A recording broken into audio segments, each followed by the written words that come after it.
ॐ श्रीगुरुभ्यो नमः। हरिः ॐ। जातवेदसे सुनवाम सोममराति यतो निदहाति वेदः। स नः परषदति दुर्गानि विश्वा नावेव सिन्धुं दुरितात्यग्निः। तामग्निवर्णां तपसां ज्वलन्तीं वैरोचनीं कर्मफलेषु जुष्टाम्। दुर्गां देवीगुं शरणमहं प्रपद्ये सुतरसि तरसे नमः। अग्ने त्वं पारयानव्यो अस्मान् स्वस्तिभिरति दुर्गाणि विश्वा। पूश्च पृथ्वी बहुला न उर्वी भवातोकाय तन्याय शंयोः। विश्वानि नो दुर्गः जातवेद सिन्धुन्ननावा दुरितातिपरशि।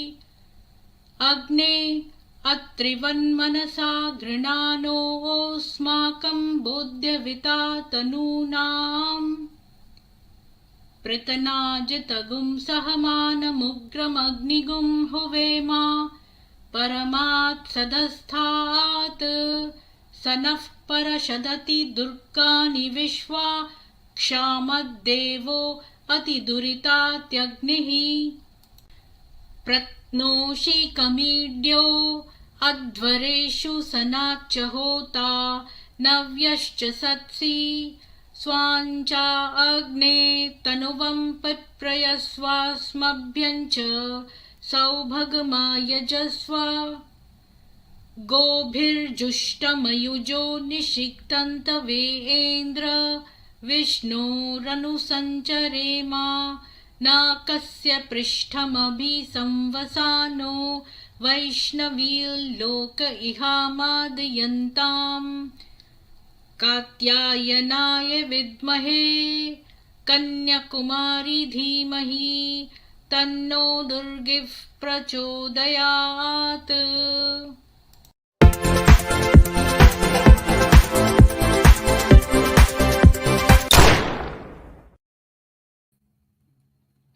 सभी को सुप्रभात। जय माँ दुर्गा। मैंने पर्दा लगा दिया, बहुत धूप आ रही थी। तो इंदिरा जी, आपको बहुत बहुत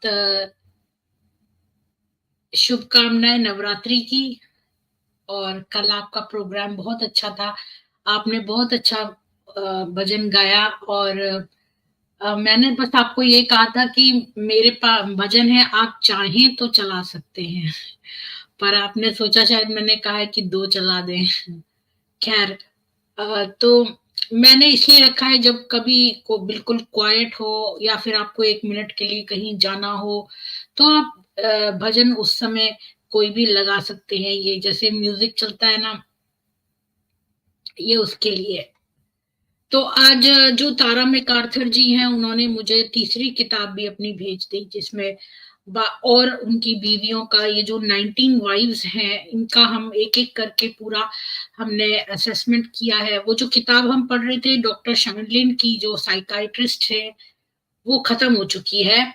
और साइकाइट्रिस्ट इवैल्यूएशन मोहम्मद का खत्म हो चुका है। और अब यहाँ पर जो है वो हम तारा मैकआर्थर की जो किताबें हैं, जो डिटेल में उसकी बीवियों के बारे में बताती हैं, वो हम इसमें करेंगे। तो जिससे पहले हम आगे बढ़े, मैं जो हूँ सभी लोगों से के साथ न्यूज शेयर कर देती हूँ। कल मैं मंदिर गई थी। हाँ, मैं आपको एक बात बताऊं, कल मैं मंदिर गई थी तो वहां पर जो चूंकि पहले रामचरितमानस का या सुंदर कोई सुंदर कांड का पाठ या चल रहा था, तो वो पूरा दिन लगे रहे लोग। तो कल आए नहीं थे लोग, मतलब परसों चल रहा था पाठ, तो इस वजह से लोग इतने बिजी थे उसमें सारा दिन मंदिर में कि वो कल नहीं आए संडे वाले दिन। तो जब मैं गई तो मैंने ही कल वहां पर भजन लीड करे और धीरे धीरे सारे लोगों ने ज्वाइन करा। तो पहले कोई भी नहीं था वहां पर, बस मैं थी और मैंने सारे इलेक्ट्रिकल वो चला के, और मुझे पता भी नहीं था कहाँ से माइक ऑन होता है, कहाँ से क्या वो सारा मैंने खुद से करा, और फिर एक और लड़की थी उसके साथ, एक भजन वो गाती, एक मैं, धीरे धीरे सारे लोग जुड़ने लगे और फिर बहुत लोग हो गए, तकरीबन 60-70 लोग आ गए बाद में, तो बहुत अच्छा हो गया। और कल का बहुत अच्छा रहा मेरा।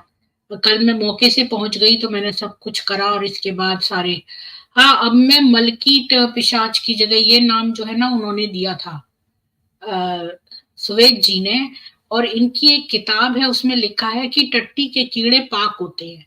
तो अगर हम इनको टट्टी के कीड़े बुलाएंगे, यानी मलकीट मतलब टट्टी के कीड़े, तो फिर हम जो है टट्टी के बीच में रहने वाले कीड़े, तो हम अपने आप को टट्टी कहेंगे, ऐसा मेरा मानना है।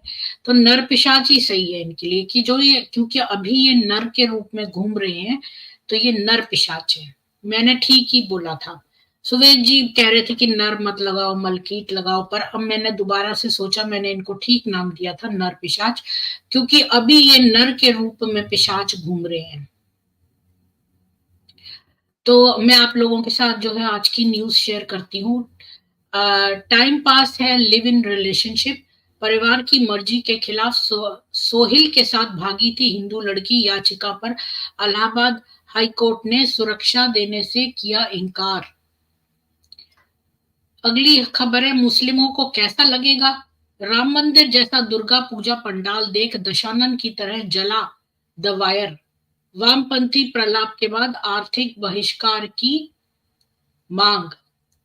तो ये देखो कि इनके जो ये है नर पिशाच, यही तो फूल बेचते हैं, मूर्तियां बेचते हैं, ये सब बेरोजगार हो जाएंगे और क्या। इस्लामी मुल्क में 2 महिला पत्रकारों को सजा। गुनाह पुलिस हिरासत में मौत वाली खबर कवर करी। महसा अमीनी की हत्या के बाद पूरे ईरान में हुआ था हिजाब विरोधी आंदोलन। अगर नर पिशाचों से जीतना है ना, तो उसका असली वो है कि आप इनकी विमेन को तेज करिए। नवमी पर सीएम योगी ने किया कन्या पूजन।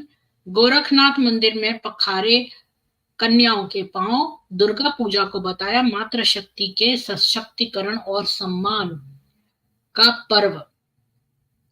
घोड़ी की लगाम पकड़कर खड़ा जीशान सेक्स करता था उसका साथी। वीडियो वायरल होने के बाद 4 गिरफ्तार। बरेली की घटना है ये, देख लो, ये घोड़े के साथ भी, घोड़ी के साथ कर रहे हैं। गाना, प्रभु का नाम, सेक्सी ड्रेस में लड़कियां, बैकग्राउंड में लिंगनुमा आकृतियां। सलमान खान के टाइगर 3 के सॉन्ग को देखकर भड़के लोग। पूछा अल्लाह का नाम क्यों नहीं है? सही पूछा, बताइए जरा मेरे को। ये जो गाना है, इन्होंने कई लोगों ने ये सवाल भी उठाया कि इस तरह के गाने में आखिर प्रभु का नाम लेने की बात क्यों हो रही है, इस्लाम के खुदा का नाम लेने की बात क्यों नहीं हो रही है। ये यहाँ पर ऐसी नंगी अधनंगी तस्वीरें खिलाकर ये लोग प्रभु का नाम लेके एक गाना कर रहे हैं। ये यशराज की फिल्म है लेके प्रभु का नाम, इस गाने का नाम है। तो लेके प्रभु का नाम क्यों है, जबकि यहाँ पर ड्रेस में अधनंगी लड़कियां दिखाई हैं? तो लेकर खुदा का नाम क्यों नहीं है? ये सही क्वेश्चन है। अगली खबर है, पंजाब में हली उल्लाह वालों को नहीं रहना देना चाहते। धर्मांतरण पर बागेश्वर बाबा के प्रहार से भड़के ईसाई संगठन, दर्ज कराई शिकायत। ये मुझे न्यूज समझ में नहीं आई थोड़ी, क्या मतलब है इसका। एक वायरल वीडियो में उन्होंने कहा कि वो पंजाब में हलीउल्लाह वालों को नहीं रहना देना चाहते हैं। अच्छा, मतलब बागेश्वर जी ने कहा कि वो पंजाब में और ईसाई मिशनरियों द्वारा कराए जा रहे धर्म परिवर्तन को पंडित धीरेन्द्र शास्त्री ने सनातन को मिटाने की साजिश करार दिया। बिल्कुल सही बात है ये। तो आप क्यों करा रहे हो धर्मांतरण? क्यों करा रहे हो?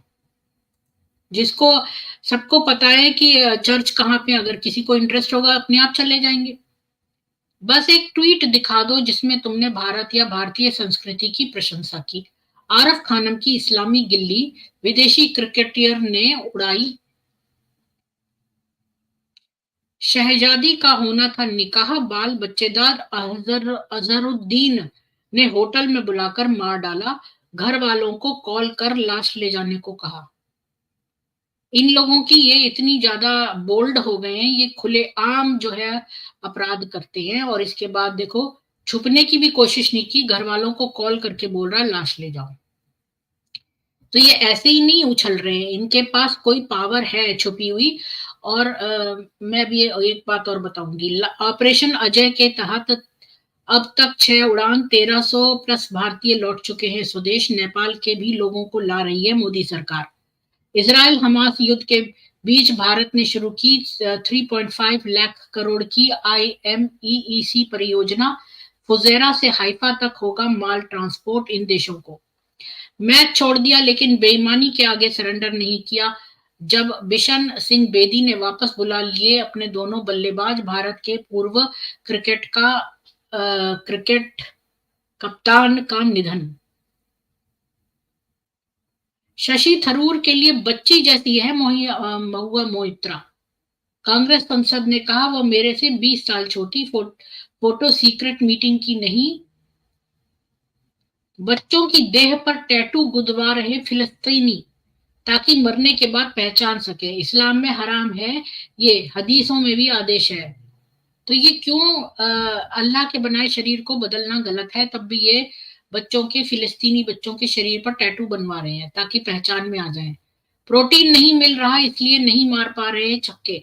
इमामुल हक के अजीबोगरीब तर्क के बाद उड़ा पाकिस्तान टीम का मजाक। लोग बोले खेल पर ध्यान दो, खाने पर नहीं।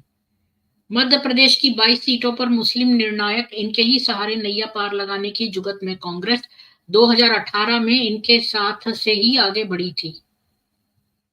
तो मुस्लिम कैसे बन गया, ये तो बड़ी खराब खबर है। तो हाँ, मैं ये कहने वाली थी कि ये देखिए, इन्होंने जो इतने सारे यहाँ पर खोदे हैं टनल्स वगैरह, तो क्या पता इंडिया में भी खोद के रखे हो, यही मेरे को कहना था।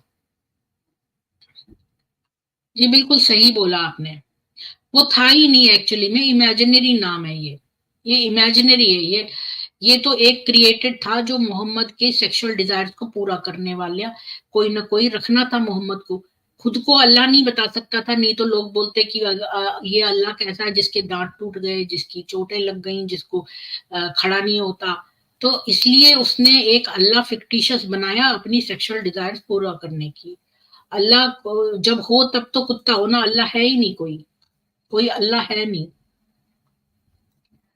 तो मैं थोड़े से देख लेती हूँ कमेंट। नमस्ते आपको इंदिरा जी, जय मां सरस्वती। भक्ति रसधारा जी का भी बहुत स्वागत है, मुझे यहाँ दिख नहीं रहा हालांकि उनका कमेंट। जय मां दुर्गा सभी को। प्रवीण जी आपको जय श्री राम। जय माता दी, जय सनातन जी, प्रवीण जी। धन्यवाद आपको इंदिरा जी, इतनी अच्छी आपने स्ट्रीम करी। ओम गणेशाय नमः, गिरीश त्यागी जी। दिमागी अपंग पोपट, रिजल्ट प्रीवियस किताब का, बिल्कुल। इनके सारे मदरसे और मस्जिदें बंद कर देनी चाहिए क्योंकि ये अश्लील किताबें पढ़ाते हैं छोटे बच्चों को और उनको एग्रेसिव और उनको वायलेंट बनाते हैं, टेररिस्ट बनाते हैं। नर पिशाच बचे रहे तो हमारे बच्चों के भविष्य, बिल्कुल बच्चे बचेंगे तब तो भविष्य होगा ना। ये जो अच्छा दिखने वाला मुसलमान है ना, ये भी आपका गला काट देगा बच्चे का, एक सेकंड नहीं सोचेगा। जब मस्जिद से ऐलान होगा ना, ये सारे कमांड सेंटर हैं, जितने भी मस्जिद हैं ये सारे कमांड सेंटर हैं। और इन्होंने अपना ये इसलिए रख रखा है लाउड स्पीकर, ताकि एक बार में आवाज लगाएं तो सारे मुसलमान जुड़ जाएं और कहाँ हमला करना है ये बता सकें। ये है इनकी असली बात। और ये रात में अटैक करते हैं और टनल्स में से, नीचे से, ये इनके सिग्नेचर मोडस ऑपरेंडी है। छिप के हमला करना, मरूना करना, कुछ और बन जाना, हिंदू जैसे मलेच्छ लोग कलावा बांध के ये सब करके लड़कियों को, जो लड़कियां नहीं परिवर्तित होती हैं उनको जान से मार डालना। हुसैनी जी आपको भी जय श्री राम, जय श्री कृष्ण। प्रवीण जी जय माता दी। इंदिरा जी, हुसैन पे लानत, जो हुसैन और हसन थे उन पे लानत है। जितने भी इस्लामी ये इन्वेडर्स थे सब पे लानत है। मैं एक बात बहुत इंपॉर्टेंट बताना चाहती हूँ इंदिरा जी आपको, कि कल मैं एक फेसबुक की पोस्ट देख रही थी, उसमें कोई कह रहा था ये अलाउद्दीन खिलजी बेचारे को मंगोल के किसी शासक ने कैसे बहुत बुरी तरह से ट्रीट किया, और ये सब हुआ, और सारे लोग अलाउद्दीन खिलजी के लिए बड़ा सिंपैथी दे रहे थे, और उसमें एकम सनातन भारत भी था। जो अलाउ मैं चकित रह गई। यानी कि अगर आईसिस वाले तालिबान वाले को मारे तो ये तालिबान की तरफ सिंपैथी वाली बात हो गई। तो ये दोनों ही गंदे हैं। तो ये कहाँ की बात है? तो सनातन उसने बड़ा लाइक किया इस पोस्ट को, एकम सनातन भारत। तो मेरे को बड़ा डाउट हो गया है अब उसके प्रति।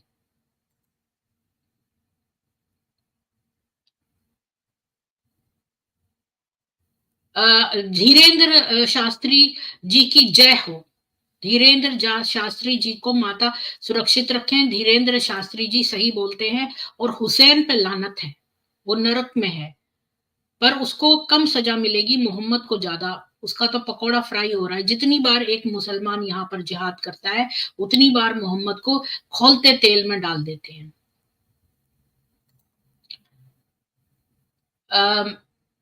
MPUH, ये क्या? ये वर्ड लिखते हैं कट्टर हरामी पोपट के दीवाने। MPUH पोपट MC लिखते, मतलब मैं, अच्छा, पीस उसी पर कहा जाता है जो बहुत वायलेंट हो।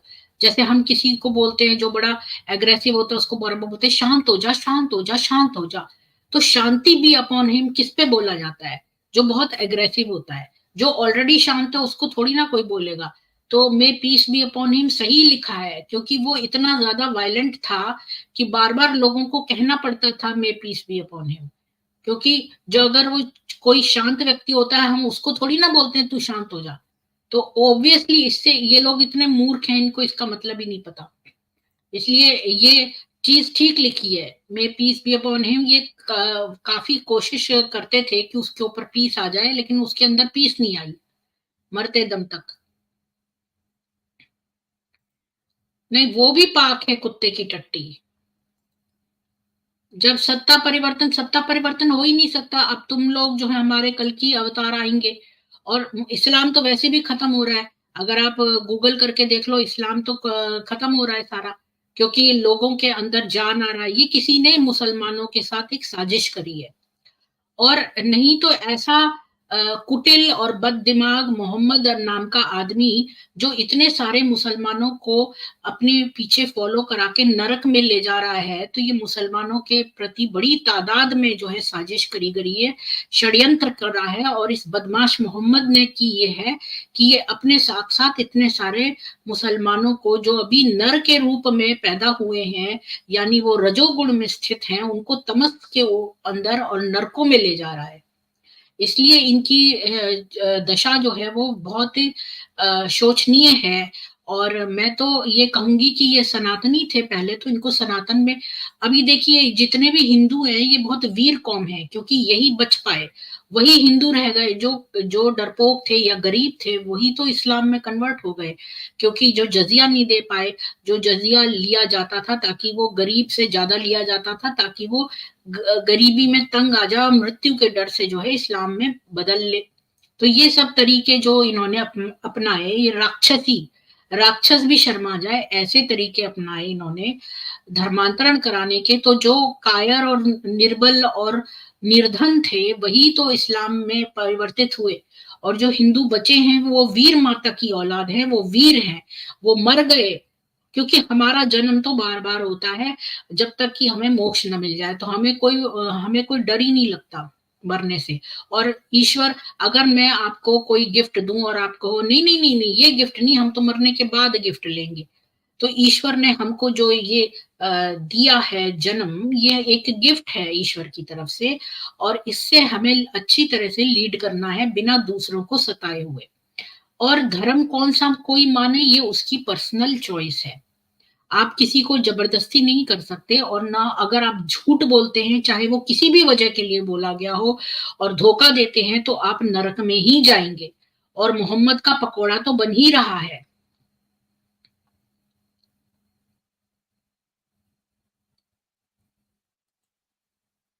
हाँ बिल्कुल, अल्लाह मोहम्मद का झूठ था। बिल्कुल सही है। मिर्जा इंजीनियर भड़वा, हाँ वो सब ये लोग तो है। Without it lies Islam dies, बिल्कुल सच बात है। बोहरा जी आपको भी जय माँ दुर्गा, नवरात्रि की शुभकामनाएं। अल्लाह का मतलब नहीं होता है भगवान, तुम गलत कह रहे हो। हमारे भगवान जो है वो निराकार है, उसका कोई आकार नहीं है। तुम्हारी किताब में दिया है कि जो अल्लाह है उसका जो है फेस भी है, वो एक तख्ते पे बैठा हुआ है, उसकी जो टांग है वो जहन्नुम में लटक रही है एक। इसलिए अल्लाह और ईश्वर एक हो ही नहीं सकता है। खैर, अब मैंने बहुत सारे पढ़ लिए हैं। आसाराम जी तो बहुत अच्छे हैं, उन्होंने उनका देखो कितना सुंदर मंत्र है, उन मंत्र कह रही हूँ, उनका कितना सुंदर भजन है आसाराम जी का। मैं अपने अपने उसमें गाती थी वो, आ, अपने स्कूल में। बहुत ही अच्छे, बहुत ही अच्छे उनके शब्द हैं। तो मैं आप लोगों के साथ शेयर करती हूँ तारा मैकआर्थर की किताब। जब अब उसकी अगली बीवी के बारे में थोड़ी सी बात करेंगे, फिर मैं एक बार में तो खत्म नहीं होगा। किसका रेफरेंस, मैं सारे रेफरेंस आपको दे दूंगी, आप मेरे साथ एक स्ट्रीम करो, मैं आपको सारे रेफरेंस दे दूंगी। मेरे पास सारे रेफरेंस है, बिना रेफरेंस के मैं बात ही नहीं करती। तो मैमूना के बारे में जानते हैं। मैमूना जो थी वो इनकी 12वीं पत्नी थी। Maimuna bint al Harith of Hilal of Amir. ये 593 से सी 671 तक। मैमूना को मोहम्मद की अब्बासिद वाइफ भी बोलते थे, क्यों जन्म से तो वो हिलाल कबीले की थी और ट्रू हिलाल स्टाइल में थी। और उसको पॉलिटिक्स में कम इंटरेस्ट था। उसका ओरिजिनल नाम बर्रा था। बर्रा अरबी में वर्चुअस को कहते हैं, मतलब कि बहुत पवित्र वाली। पर मोहम्मद जो था उसने उसका नाम चेंज कर दिया और अपनी तरह से मैमूना रख दिया, यानी आशीर्वाद। क्योंकि उसने उसकी शादी करी तब उसको आशीर्वाद मिला कि वो दोबारा से मक्का जाए। मैमूना जो थी वो मोहम्मद की 12वीं पत्नी थी। और वो कुछ लोग क्लेम करते हैं कि वो आखिरी वुमन थी जिससे उसने शादी की। मैमूना के पिता का नाम अल हरीत इब्न हजन था और वो हिलाल कबीले से था। हिलाल जो है वो आमिर बद्दू थे, जो कि बहुत पहले मक्का में सेटल थे और वो उनका आदर किया जाता था। अल हरीत की बहन सफिया थी जिसकी शादी उमैयद में हुई थी और वो अबू सुफियान की माँ थी। मैमूना की माँ का नाम था हिंद बिन्त औफ। वो एक सोशल स्टेटस की थी, जो कि निचले दर्जे का, उसके पिता के मुकाबले में माँ निचले दर्जे का सोशल स्टेटस था। वो हिमियार कबीले की थी, क्योंकि उसके जो पूरी फैमिली थी वो यमन से इमिग्रेट होकर आई थी और इमिग्रेंट्स जनरली गरीब होते थे। हिमियार जो थे वो एक यहूदी कबीला था। और लेकिन कोई भी ऐसा हमें और रेफरेंस नहीं मिलता है कि कोई जूश के प्रति सिंपैथी जो है मैमूना की जनरेशन तक सरवाइव करी। यानी ये लोग कोई यहूदी तरीके से नहीं रहते थे। ये सेकंड मैरिज थी दोनों पेरेंट्स के लिए। हिंद के एक छोटा बेटा था जिसका नाम महमिया था। उसकी पहली जो शादी हुई थी बद्दू कबीले में उससे। और ये बद्दू जो थे वो मक्का में घूमते रहते थे और जनरली बहुत गरीब होते थे।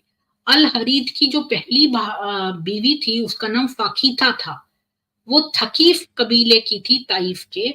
और उसने उसको बहुत सारी बेटियां पैदा करी जिनका नाम था लैला, हुजैला, घोरा और उमामा। अब ये नहीं पता कि क्या फाकिता जीवित थी जब अल हरीत ने हिंद से शादी की, लेकिन हिंद जो थी वो अपने हस्बैंड के मुकाबले में ज्यादा छोटी थी, जो कि अब तक बूढ़ा बाबा हो गया था।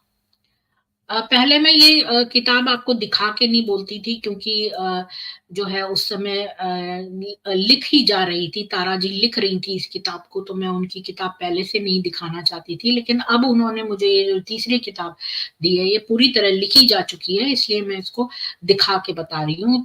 तो मैं आपको इसका चार्ट दिखाती हूँ कि मैमूना के एंसेस्ट्री की अमीर इब्न सासा, जो कि प्रोजेनिटर था आमिर सुपर ट्राइब का, क्योंकि काफी रिस्पेक्टेबल ट्राइब थी। और इनके दो हिस्से थे, एक तो हिलाल और जिसने हिलाल ट्राइब चलाया मक्का में, और दूसरी थी राबिया जो किलाब और काब कबीला चलाया। और हिलाल की तरफ से अब्दुल्ला, रुआबा, अल हजरी, जुबैर, हजन, अल हरीत और फिर मैमूना।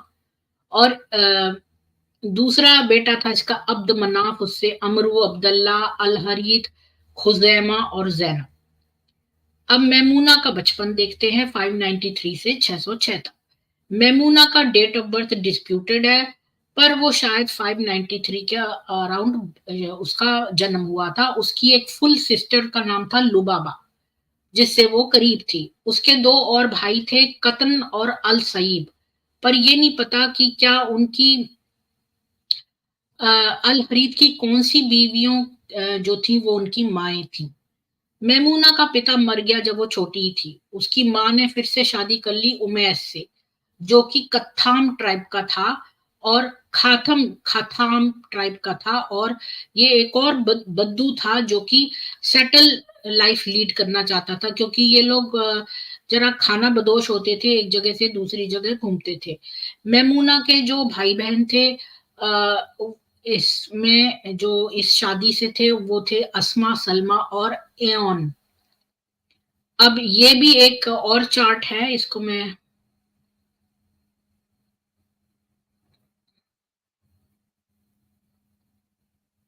वो कहाँ गया इसका टर्निंग वाला। हाँ ये रहा, ये देखिए। अब मैमूना की पैटर्नल फैमिली, ये थोड़ा सा मैं छोटा करती हूँ तभी दिखेगा। ये मैमूना की पैटर्नल फैमिली है कि मैमूना के फादर से साइड से जुबैर इब्न अल हज़म, हिलाल कबीले का। इसके दो बेटे मलिक और हजन। अब मैं सबके नाम नहीं पढ़ूंगी। अब्दुल्ला, और इससे जियाद, बर्रा, और ये याजिद, और घोर्रा, उमामा, हुजैला, लैला, ये सारी बेटियां जो इसकी हुई। और फाकिता और हिंद, इनसे मैमूना, कतन, अल फर्रा, अब्दुल्ला, अब्दुल रहमान, इनके नाम सबके काफी सारे सेम है। अबू सुफियान और उसकी बेटी रमला।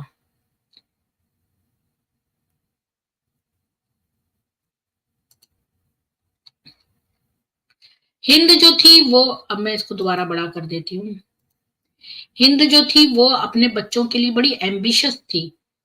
उसका बेटा महमिया जो था वो अपने फादर के रिलेटिव से बातचीत नहीं करता था ज्यादा, क्योंकि वो बहुत दूर रहते थे रेगिस्तान में। और वो मक्का में रहता था, और उसका अलायंस था साहम क्लैन से, जो कि हफ्जा के पहले हस्बैंड के कबीले से था। और वो उनके लिए काम करता था, और उनके साथ लड़ता भी था। और वो उसको अपने फैमिली का मेंबर समझते थे। और एक बार उसने कि भाई, उसने एक स्ट्रेंजर्स को अपना ज्यादा समझा, बजाय अपने माँ या स्टेप फादर के फैमिली के। ये सजेस्ट करता है कि उसके माँ बाप उसको सपोर्ट नहीं करते थे, बल्कि उसको कबीले के बाहर दूसरे कबीले ने ज्यादा सपोर्ट किया। अब किसी भी बेटी के लिए प्रेफर्ड अलायंस जो है वो मैरिज होता है। और बोथ जो इसकी फुल सिस्टर थी, यानी सगी बहन लुबाबा और मैमूना की जो सगी बहन लुबाबा और मैमूना, दोनों ने अपने ओहदे से ज्यादा ऊपर अच्छी शादियां करी। लुबाबा जो है वो बड़ी छोटी थी जब उसकी शादी अल अब्बास से हुई, जो कि अंकल था मोहम्मद का, एक बहुत ही अमीर स्पाइस मर्चेंट और बैंकर, जो कि उससे 30 साल ज्यादा बड़ा था। एक हिस्टोरियन जो है वो लुबाबा को कहता है कि ये तो, एक हिस्टोरियन कहता है ये तो बीवी थी नहीं, बल्कि ये रखेल थी अल अब्बास की। लेकिन ये जो है सच नहीं है, क्योंकि और कोई एविडेंस नहीं मिलता कि उसकी फैमिली जो है वो स्लेव्स की थी। पर ये जनरल परसेप्शन देता है कि लुबाबा जो है अ, उसका हस्बैंड ज्यादा सोशली अप ऊपर था ओहदे में, और ये एक लोअर फैमिली से आती थी। इससे ये पता चलता है। नेवरदलेस हिंद जो थी उसकी सिचुएशन अच्छी लेवरेज थी, काफी साल अच्छी चली। बाद में कतन जो है उसने भी अल अब्बास की बेटी अल फर्रा से शादी करी, अ, जो कि अल अब्बास कभी भी अलाउ नहीं करता अगर सोशल डिफरेंस जो है वो एक्सट्रीम में होता। तो उसने दूसरी बेटी के साथ भी करी। इसका मतलब इतना भी नीचा नहीं था इनका सोशल स्टेटस। मैमूना का जो पहला हस्बैंड था वो भी उससे भी ज्यादा बड़ा था, और बहुत अमीर भी था। तो पहली शादी 600 में जो हुई, तो मैमूना जो है उसकी शादी 610 से पहले ही हो चुकी थी। साल 610 सी, उसके जो फादर के साइड से बहनें थी यानी कजन्स थी, जैसे बुआ और चाचा वगैरह की ताऊ की लड़कियां, और उसके जो उमैयद कजन्स थे, उनके रिलेटिव थे थाकिफ ट्राइब में, तईफ में। और इन कनेक्शंस के साथ ही उसकी शादी मैमूना की एक थाकिफ चीफ के साथ अरेंज हो गई। ये इसकी पहली शादी थी। तो मैमूना को ताइफ में भेज दिया गया, जो कि 2 या 3 दिन की जर्नी थी मक्का के साउथ ईस्ट में, कि वहां के सिटी के प्रिंस के साथ उसकी शादी हो रही थी, जो कि उससे काफी बड़ा था। जो हाई चीफ था ताइफ का, उसके 3 बेटे थे, और वो उसका जो सबसे बड़ा बेटा था उससे इसकी शादी हुई। तो अब फिर से एक चार्ट देखते हैं इसका, और ये है इसके हस्बैंड का मैटरनल फैमिली का चार्ट देखते हैं अब मैमूना की। तो इसकी माँ की तरफ से हिंद जो थी, तो अल हरीत से उसकी शादी हुई। तो ये मतमिया, मैमूना लुबाबा फुल सिस्टर से देख लो यहाँ पर। और लुबाबा की शादी अल अब्बास से हुई है। और ये एओन, जफार, अस्मा, खलीफ, ये अबू तालिब इससे हुए। और तो ये ऐसे दूर से इसका चाचा था, यानी कि ये जो लोग कहते हैं ना कि मोहम्मद तो बड़ी गरीबी में हुआ था और ये वो, ऐसा नहीं था। ये एक्चुअली में बहुत अमीर इसका चाचा था, एक बड़ा वेल्दी स्पाइस मर्चेंट, इसमें लिखा है वेल्दी। तो ये मोहम्मद को इसने इसलिए घर से हटाया क्योंकि इसकी जो आंट थी उसके साथ इसका सेक्सुअल रिलेशनशिप हो गया मोहम्मद का, इसलिए उसने उसे ऊंट चराने में भेज दिया। लोग कहते हैं ना कि मोहम्मद बड़ा गरीब था, ऐसा कुछ नहीं था, और बाद में भी वो लूट लाट के खूब अमीर हो गया था। और ये इनके बेटे थे, उम्म कुलथुम और इसके हसन, अबू मुसा इब्न, और ये सब, ठीक है ना। और ये सारे नाम मैं नहीं पढ़ूंगी। तो ये इसका मैटरनल पेरेंट्स का चार्ट है।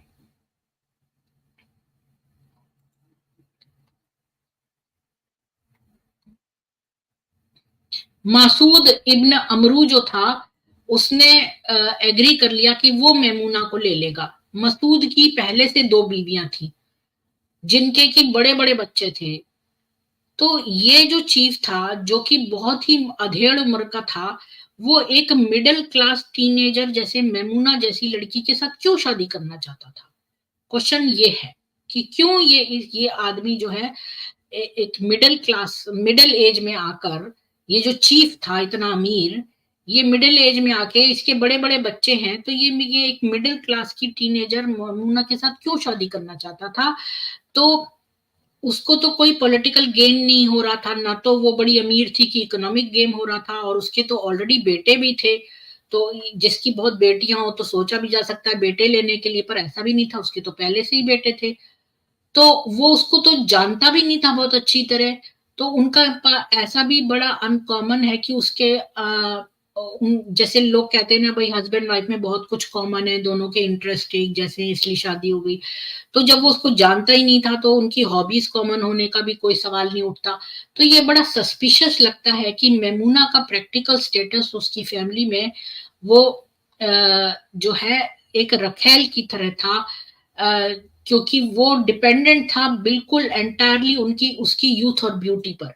क्योंकि मैमूना जो थी वो जवान थी, और जवान लड़की जैसी सुंदर होती है तो जवान होती है, और ये मिडिल एज में आ गया था। और ना तो वो कोई बड़ी अमीर थी, ना सोशली बड़ी वो थी, ना पॉलिटिकली थी। तो बहुत सारी जो मोस्ट टीनेज गर्ल्स होती हैं वो सुंदर होती हैं देखने में, और मैमूना ने अट्रैक्ट कर लिया था मसूद को। तो उसको कोई फर्स्ट लेडी ऑफ ताइफ नहीं बुलाया गया, वो बल्कि ऐसी बन गई जैसे कि वो कोई सारे नौकरों के ऊपर जो होती ना हेड नौकरानी जैसे, तो अपर सर्वेंट हो गई। और ताकि जो उसकी रियल बीवियां थी उनको कोई जेलसी नहीं हो। तो मैमूना जो है उसको कोई भी रीजन नहीं था कि वो ताइफ जैसे शहर को से नफरत करे।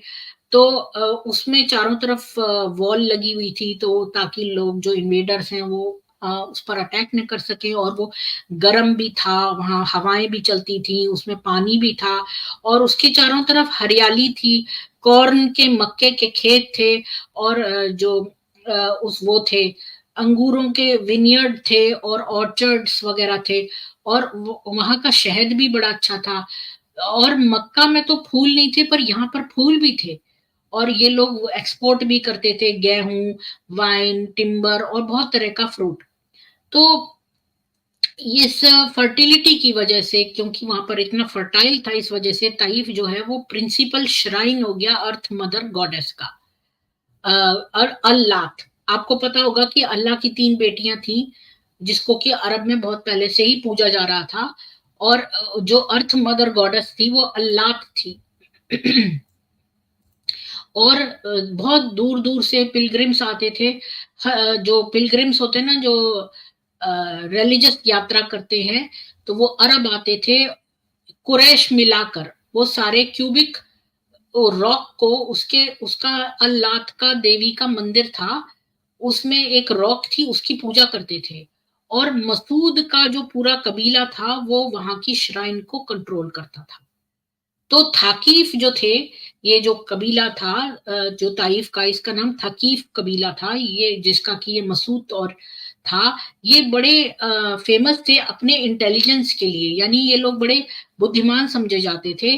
और बद्दू कहते हैं कि वो इसलिए बुद्धिमान थे क्योंकि वो बहुत ज्यादा वीट खाते थे, यानी गेहूं खाते थे, और उन्होंने स्कूल्स वगैरह बनवाए, और उन्होंने लिटरेसी को फैलाया।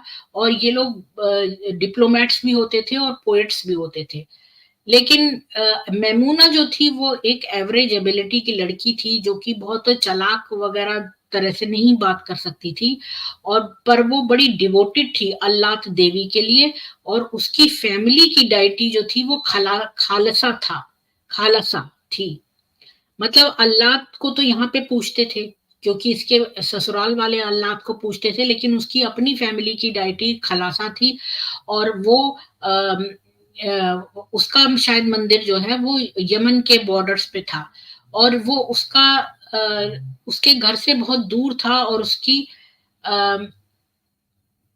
वो अपने घर से बहुत दूर थी, और उसकी मैरिज कोई बड़ी सक्सेस नहीं थी।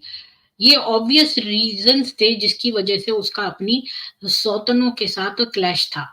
क्योंकि वो दोनों जो उसकी सौतनें थी वो मक्का से थी।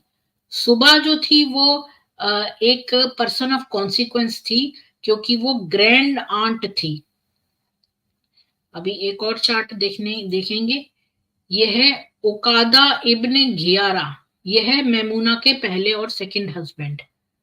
तो मैमूना के पहले, इसको मैं थोड़ा छोटा कर देती हूँ ताकि ये दिखने में आ जाए। तो ये मैमूना के फर्स्ट और सेकंड हस्बैंड है। तो ये इब्न किलाब, अब्द मनाफ, ये उमैया, अल हरीत तो मैमूना का पिता है। और मसूद, हाँ ये आया मसूद, ये खलफ इब्न हबीब कबीले का था मसूद। और इसकी 2 बीवियां हैं, एक सुबह है, एक अमा है। और मसूद की शादी यहाँ पर मैमूना से हुई, और ये इस तरह से है। और फिर दूसरा इसका हस्बैंड जो है वो यहीं पर होगा दिया। एक तो मसूद था और दूसरा उमेर, उमेर होगा।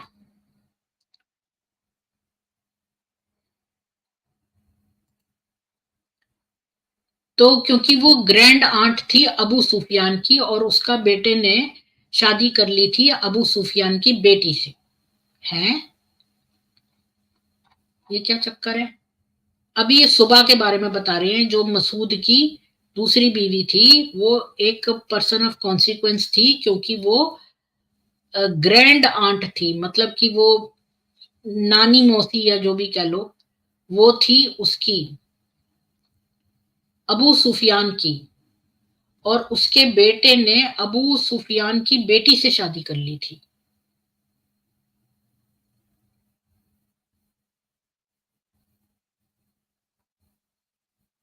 अम्मा जो थी वो जुमा क्लैन की थी, पर वो एक कुरैश भी थी। एक हिलाल लड़की, अच्छा पता है ये क्या चक्कर है, इसने, इसका जो सुबह थी, ये नानी थी इसकी अबू सुफियान की, और अबू सुफियान के ही बेटी से इसने अपने बेटे की शादी भी कर दी थी, ये है बात। और अमा जो थी वो कुरैश थी, और एक हिलाल लड़की जिसका कि मैटरनल कजन जो था वो अबू सुफियान था, वो कंपैरेटिवली इंफीरियर था। मैमूना जो है इस फैमिली में फिट नहीं बैठती थी, क्योंकि वो बहुत प्रोविंशियल थी, क्योंकि वो मक्का यहाँ से नहीं थी, और उसका एक नोबल वुमन की तरह कंपैरिजन नहीं किया जा सकता था। तो ये वाले इश्यूज कोई मैटर नहीं करते अगर मसूद जो है वो ट्रूली अटैच्ड होता यंग मैमूना के साथ, यानी कि अगर वो उसको बड़े पटरानी की तरह जैसे लोग रखते ना, बहुत ज्यादा उससे प्रेम करके और उससे रहता, जबकि वो इतनी छोटी थी उम्र में, टीनेजर थी, जबकि ये तो अधेड़ उम्र का था, पर वो उससे अटैच भी नहीं था, तो उसने जल्दी ही उसमें इंटरेस्ट लूज भी कर दिया। ऐसा भी देखा गया है कि ये बुढ़े लोग छोटी लड़कियों से शादी तो कर लेते हैं, पर बाद में उसमें इंटरेस्ट लूज कर जाते हैं। पर ये लेस ऑब्वियस है कि क्यों उसने उसको बिल्कुल ही छोड़ दिया। और ये भी नहीं हमारे पास रेफरेंस है कि क्या उसने कोई मिसबिहेव किया था। हो सकता है कि वो फेल हो गई हो क्योंकि उसने कोई बच्चे नहीं पैदा करे। जो भी रीजन था, उनका मैरिज जो है डाइवोर्स में एंड कर गया, क्योंकि इसके कोई मैमूना के बच्चे नहीं हुए थे मसूद के साथ। अब उसकी सेकंड मैरिज मैमूना की 600 में फिर से हुई। मैमूना ताइफ में ही रुकी, और उसकी फैमिली जो घर वाली थी वो उससे बहुत दूर थी, तो उसने जो है भाग्य को अपने हाथों में ले लिया। और समय के साथ उसने एक और थाकिफ ट्राइब के एक और आदमी से शादी कर ली, जिसका नाम उमैर इब्न अमरू था। वो उसी कबीले का था जिसका कि मसूद था, लेकिन वो उसका कोई क्लोज रिलेटिव नहीं था। अब ये भी एक प्रोबेबल है कि मैमूना जो है वो अ, बड़ी ग्रेशियसली नहीं, यानी कि उसको कोई पैसे नहीं दे रहा था ये कि वो बड़े आराम से रह रही हो। और उमेर जो था वो कोई लीडर था नहीं थकीफ का, तो यानी वो गरीब ही था। तो वो जो अंगूर के बगीचे होते हैं उसमें लेबर करता था, और वो एक, या फिर वो एक कॉमन टैनर था जो चमड़े पर टैनिंग करते हैं, या फिर हो सकता है वो मोची था। तो तो वो उसने ताइफ जो है वहां पर बड़ा चमड़े का काम होता था, और बड़े हाई क्वालिटी के शूज बनते थे सिटी वॉल्स के अंदर। और जो टैनिंग जहां पर होती है वहां पर बड़ी बदबू सी आती है, तो वहां पर क्योंकि चमड़ा जो होता है वो जानवर का होता है, तो वो सड़ाया जाता है ना, तो सड़ाइन सी आती रहती थी उस शहर में। उमेर के बारे में ज्यादा हमारे पास इंफॉर्मेशन नहीं है, और लैक ऑफ इंफॉर्मेशन ये सजेस्ट करता है कि उसकी शादी जो थी वो शॉर्ट लिव थी। ओनली सर्टन फैक्ट है कि मैमूना के उसके साथ भी कोई बच्चे नहीं हुए, और उमेर मर गया तो मैमूना जो है वो मक्का वापस आ गई एक विधवा की तरह। अब 610 में उसने इस्लाम में कन्वर्ट किया। मैमूना जो है 17 साल की हुई जब मोहम्मद ने उधर अपने आप को नबी डिक्लेयर कर दिया था। तो उसने भी इस्लाम के बारे में सुना इमीडिएटली, और उस समय वो ताइफ में थी। अगर वो ताइफ में भी थी उस समय, तो उसने अपनी एक्स हस्बैंड की वाइफ के से सुना होगा। और मसूद जो है वो उसको पसंद नहीं था ये नया मूवमेंट। और जो उसकी बीवी सुबह थी, वो तो डबल तरीके से कनेक्टेड थी अबू सुफियान से, क्योंकि वो नानी मौसी भी थी, और उसके बेटे ने भी अबू सुफियान की बेटी से शादी करी थी। तो अमा जो थी वो बहन थी महमूद के एडवर्सरी, जो महमूद का मोहम्मद का जो दुश्मन था, उमैया इब्न खलाफ, उसकी जो है बहन थी ये अमा, जो दूसरी बीवी थी। और उसकी बेटी ने शादी करी थी उसके बेटे से, यानी अपने ही भाई के बेटे से अमा ने अपनी बेटी की शादी करवाई थी। और थकीफ जो है वो जनरली सपोर्ट करता था कुरैश को मोहम्मद के खिलाफ, यानी थकीफ ट्राइब जो थी वो इसके खिलाफ थी मोहम्मद के। तो ये भी इसने मैमूना का इंटरेस्ट जगाया, क्योंकि जो भी ससुराल वाले मानते हैं उसके अगेंस्ट हम जाएं। तो चूंकि उसके ससुराल वाले मोहम्मद के अगेंस्ट थे, तो इसको बड़ा इंटरेस्ट आया उसमें। तो उसको बहुत ही बढ़िया और फर्स्ट हैंड इंफॉर्मेशन अपनी बहन लुबाबा, जो उसकी सगी बहन थी, जो कि मोहम्मद के अंकल से मैरिड थी, तो यानी कि उससे मैरिड थी, तो उसको खूब पता था उसके बारे में, और उसके साथ उसके विजिटिंग टर्म्स थे, यानी उनकी फैमिली जो है इसको विजिट करती रहती थी। तो जब खदीजा ने देखा कि उसका हस्बैंड जो है वो एक नबी बन गया है, तो वो जल्दी से ये खबर सुनाने के लिए लुबाबा के पास गई। लुबाबा ने बाद में क्लेम किया कि उसने तो फौरन ही कन्वर्ट कर लिया, और इसलिए कर लिया क्योंकि उसको ये शान आ गई कि मैं तो नबी की वो हूँ, रिलेटेड हूं, और वो वर्ल्ड की सेकंड मुस्लिम कहलाई, क्योंकि पहला तो शायद वो अबू बकर कौन था वो था, और लुबाबा दूसरी थी वुमन, सेकंड, हाँ मतलब वुमन नहीं बल्कि सेकंड मुस्लिम। तो अगर हम कुछ शेखी बगा रहे हैं, तो लुबाबा जो थी वो एक बहुत बड़ी अर्ली कन्वर्ट थी। लुबाबा वो जल्दी से प्रॉफिट के बारे में और उसकी फैमिली के बारे में सारी बातें इधर उधर फैलाती थी। कोई भी उनमें से इमीडिएट कन्वर्ट नहीं था। उसका हस्बैंड जो अल अब्बास था, वो तो पेगन रहा 20 साल तक, पर उसकी जो छोटी बहनें थी अस्मा और सलमा, वो मुसलमान बन गई 615 में, और उनका भाई जो था मामिया, वो भी तभी बन गया। अस्मा जो थी वो मोहम्मद के कजन जाफर के साथ उसकी शादी होने वाली थी, और उसने उसके साथ अबिसीनिया तक उसकी दुल्हन बन के गई। महमिया जो था वो उनके साथ गया, और उसने अपनी फैमिली मक्का में छोड़ दी। सलमा जो है वो मोहम्मद के अंकल जो हमजा था, जो कि उससे काफी बड़ा था, और लेकिन उसका रैंक बहुत हाई था, उससे शादी हो गई उसकी। अब कोई डेट नहीं पता कि मैमूना कब कन्वर्ट हुई। हो सकता है कि जब वो मक्का वापस आई 610 में तब, और उसने अपनी सिस्टर के विटनेस को कि जो पहला रेवलेशन यानी पहली वही आई थी, तभी उसने उसको सुन लिया था। और आ, या फिर हो सकता है कि उसने लुबाबा की साइड ऑफ द स्टोरी काफी साल तक नहीं सुनी हो, जबकि जो वहां के किसान थे उनका शोषण शुरू नहीं हो गया।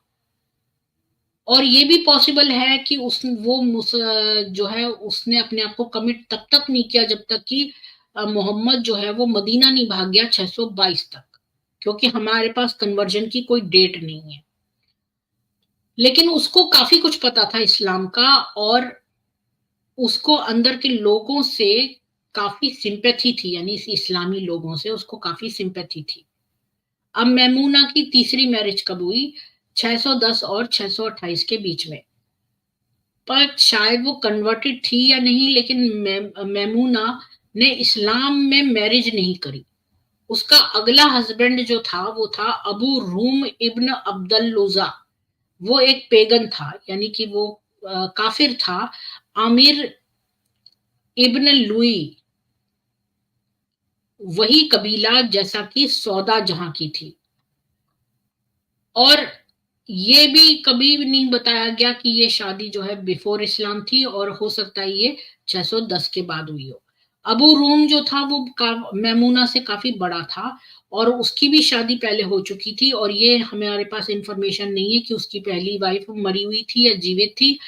पर मैमूना से उसने शादी करी ताकि वो अपना बुढ़ापा जो है वो एक अच्छी तरह बिता सके। और मैमूना जो है वो एक दुखी विधवा को और उसके अपने से बहुत बड़े और के ऑर्डर्स को माने, और एक इम्पोर्टेंट को वाइफ हो जाए। तो मैमूना की ये पहली पॉलीगाइनस मैरिज हुई। जो पहली पॉलीगाइनस मैरिज थी वो फेल हो गई। और ये बड़ी इंटरेस्टिंग टू नो मतलब बात है कि क्या उसने शादी अबू रहम से करी, कि जबकि उसे पता था कि ये यूनियन जो है वो पॉलीगाइनस होगा, क्योंकि वो ऐसा नहीं था।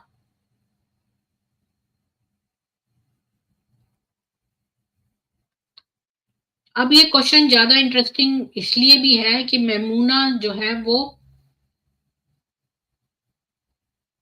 अपने फादर की फर्स्ट वाइफ के साथ भी काफी रही, और उस केस में उसको पता चला दो पॉलीगाइनस हाउस होल्ड्स के बारे में।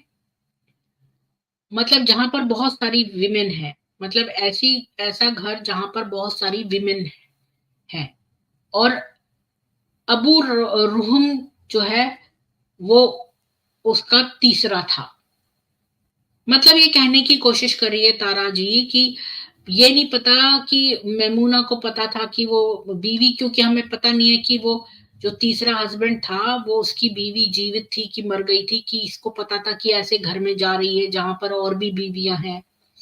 तो यहाँ पर वो तारा जी कह रही है क्योंकि उसके अपने पिता के भी बीवी थी, तो वो उसको पता है ऐसे घरों के बारे में जहां पर पॉलीगाइनस है, वो जहां पर बहुत बीवियां रहती हैं। तो अब हमें ये नहीं पता कि मैमूना क्या पॉलीगाइनी के यूज टू थी, या फिर उसको नेचुरली लगता था कि उसने ये ऐसा ट्रॉमा एक्सपीरियंस कर लिया था, क्योंकि ये ट्रॉमेटिक बात है, सौतनों के साथ रहना एक बड़ी ट्रॉमेटिक बात है। और तो इसलिए उसने सोचा कि नेगोशिएट किया जाए ग्रेट कॉशन के साथ। पर हमें ऐसा प्रतीत होता है कि उसकी शादी अबू रुहम से काफी साल तक रही, शायद 15 या ज्यादा साल से। कोई भी रिकॉर्ड नहीं मिलता है कि वो प्रेग्नेंट हुई। और हमें बहुत जल्दबाजी नहीं करनी चाहिए इल्जाम लगाने के लिए कि इतनी यंग लड़की इनफर्टाइल थी और कि अपने एल्डरली हस्बैंड के साथ। ये तीसरी शादी थी मैमूना की, जो थर्ड चाइल्डलेस मैरिज थी। और ये शादी जो है इसने मैमूना को इस्लाम के ऑर्बिट में रखा, क्योंकि अबू रुहम की जो पहली बीवी थी वो बर्रा थी, जो कि मोहम्मद की अपनी आंट थी, मोहम्मद की अपनी मौसी या चाची जो भी। ना तो अबू रहम न ही बर्रा कभी भी मुसलमान बने। बर्रा के दो मुस्लिम बेटे जरूर हुए। उसका बेटा अबू रुहम के साथ जो हुआ उसका नाम अबू सबरा था, और उसका बेटा एक प्रीवियस हस्बैंड के साथ हुआ, उसका नाम अबू सलामा था, जो कि फर्स्ट हस्बैंड था मोहम्मद की फ्यूचर वाइफ हिंद का। अब इनके इतने सारे आपस में होते हैं कि ये याद रखना बड़ा मुश्किल है। ये रिपीटिंग थीम एक सौतन की, जो कि डिसअप्रूव करती है इस्लाम को। अगर बर्रा, अगरचे की बर्रा भी मर गई थी, मैमूना जो है उसको उसके एटीट्यूड का पता था, तो इसने मैमूना के एंथुजियाज्म को बनाए रखा इस्लाम के बारे में जानने के लिए। तो ये एक और वो है चार्ट। ये है मैमूना के तीसरे और चौथे हस्बैंड का। ये है अबू रुहम जो इसका मैमूना का हस्बैंड है, और फिर चौथा इसका मोहम्मद होगा।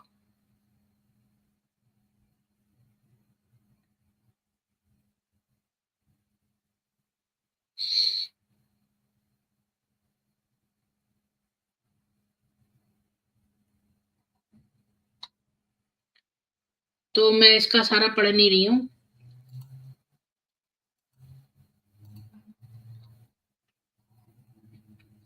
कम से कम हम 15 पेज पढ़ लें बस, फिर हम रुक जाएंगे। फिर इस कहानी को, ये 45 पेज की मैमूना के बारे में दिया है, तो हम 15-15 करके 3 बार में पढ़ लेंगे। मैमूना ने अगले 12 साल जो है वो इस्लाम को देखते हुए बिताए। वो हमेशा इस्लाम के इनर सर्कल के एज पर रही, और उसको एग्जैक्टली पता था कि मोहम्मद क्या कर रहा है और कैसे इस्लाम जो है वो बढ़ रहा है आगे। और उसने जो है डिबेट्स भी देखी, और हंसी मजाक मतलब खिल्ली उड़ाना भी देखा, और उसने परसिक्यूशन भी देखा मुसलमान गुलामों का। लेकिन उसने कभी कुछ करा नहीं। वो पर्सनली सेफ थी सारे हरेसमेंट से, और वो बीवी थी एक रिस्पेक्टेबल बूर्जी की, बूर्जुआ। मेमूना जो है वो अपने सौतेले बेटे, ये जो इस्लाम में कन्वर्ट हो गया था, अबू सबरा, और उसके मैटरनल ब्रदर अबू सलामा को उसने देखा कि वो एमिग्रेट कर गए हैं एबिसीनिया में 615 में, और उसके कुछ महीने बाद आए, और फिर दोबारा एबिसीनिया 616 619 तक भाग गए। और उसने ये भी देखा कि कैसे हाशिम और मुतल्लिब कबीलों का बॉयकॉट हुआ। लुबाबा और अल अब्बास ने मोहम्मद को फॉलो किया और उनका जो दूसरा बेटा अब्दुल्ला वहां पर पैदा हुआ। मेहमूना मेमूना का हस्बैंड जो था वो हाशिमाइट नहीं था और इसीलिए बॉयकॉट में वो शामिल नहीं हुई। उसने जो है सेटेनिक वर्सेस का स्कैंडल भी विटनेस किया जिसने कि बॉयकॉट को एंड कर दिया। अब ये सेटेनिक वर्सेस क्या है, वही वही जो मोहम्मद ने दिए थे कि भाई अल्लात अल उज़ा और अल मनात को पहले तो उसने मान लिया था, फिर बाद में कह दिया कि शैतान ने ये वर्सेस दिए हैं। तो ये वही वाले वर्सेस है, उसका स्कैंडल। फिर उसने जो है बहुत सारे लोग जो घर वापसी किए एबिसीनिया से, और इसने ये सब कुछ देखा। 620 में मोहम्मद और उसका अडॉप्टेड सन जायद जो है वो ताइफ गए और उन्होंने थकीफ कबीले को बोला कि वो इस्लाम को एक्सेप्ट कर लें, मतलब कि दीन की दावत दी, और उन्होंने कहा कि हमारी हेल्प भी करो, मिलिट्री असिस्टेंस दो मक्का के खिलाफ। तो जो बूढ़ा हो गया था चीफ वो तो मर ही गया था और उसके 3 बेटे अब जो हैं शहर को रूल करते थे। मैमूना का अब एक्स हस्बैंड मसूद और उसके 2 भाइयों ने जो है उस खुद से बने हुए प्रॉफिट को शॉर्ट श्रिफ्ट दिया, मतलब कि पहले वाले ने कसम खाई कि अगर अल्लाह ने तुम्हें भेजा है तो फिर मैं काबा का जो कवरिंग है वो उखाड़ दूंगा। तो सेकंड वाले ने कहा कि तुम्हारे से क्या अल्लाह को कोई और अच्छा नहीं मिला।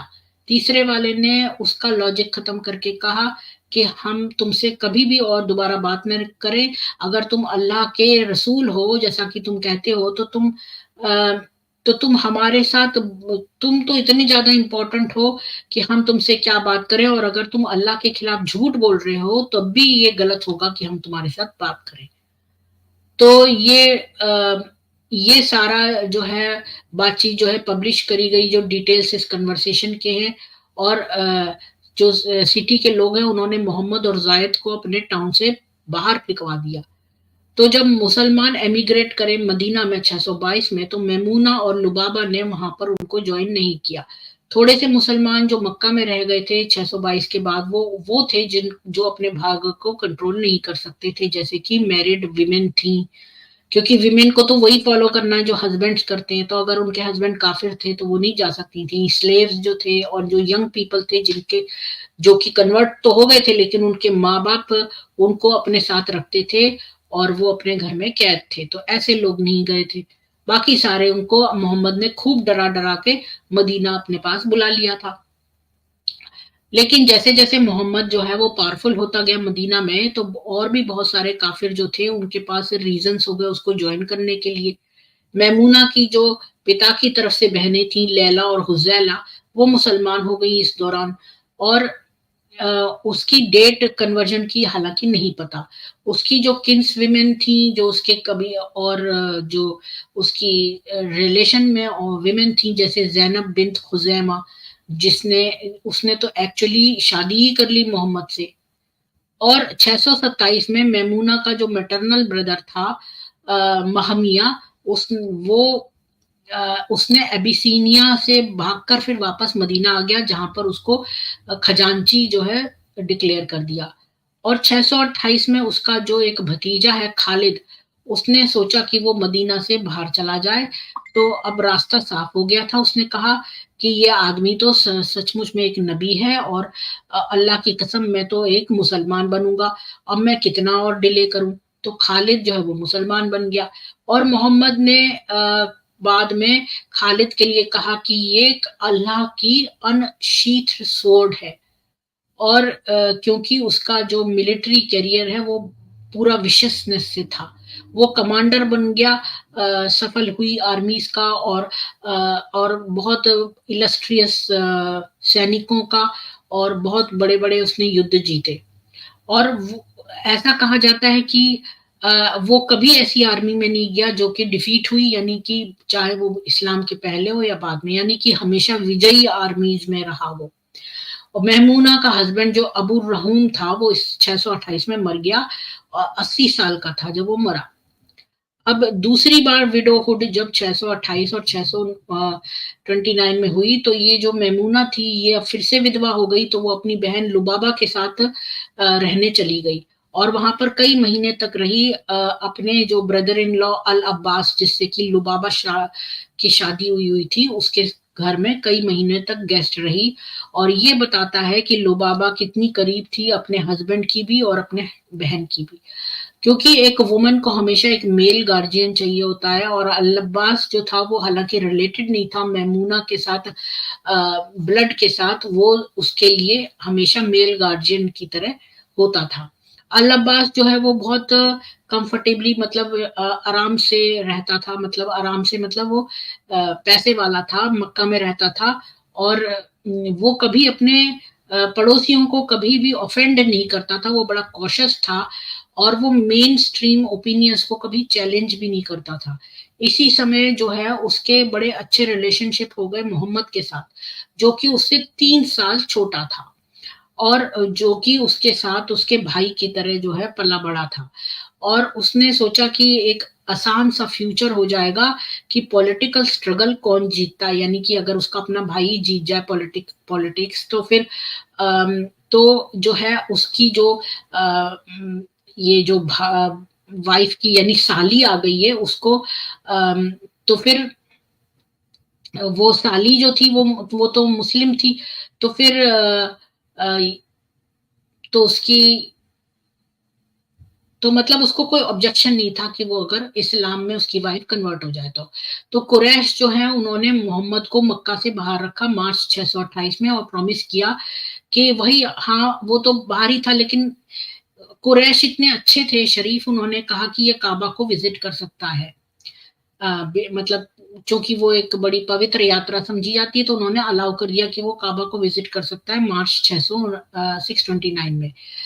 लेकिन इस समय उसने बहुत सारी अपनी ही जो कॉन्ट्रैक्ट डील्स थी वो तोड़ दी, और सबको पता था कि वो मक्कन्स को, मतलब कि वो डबल गेम खेलेगा।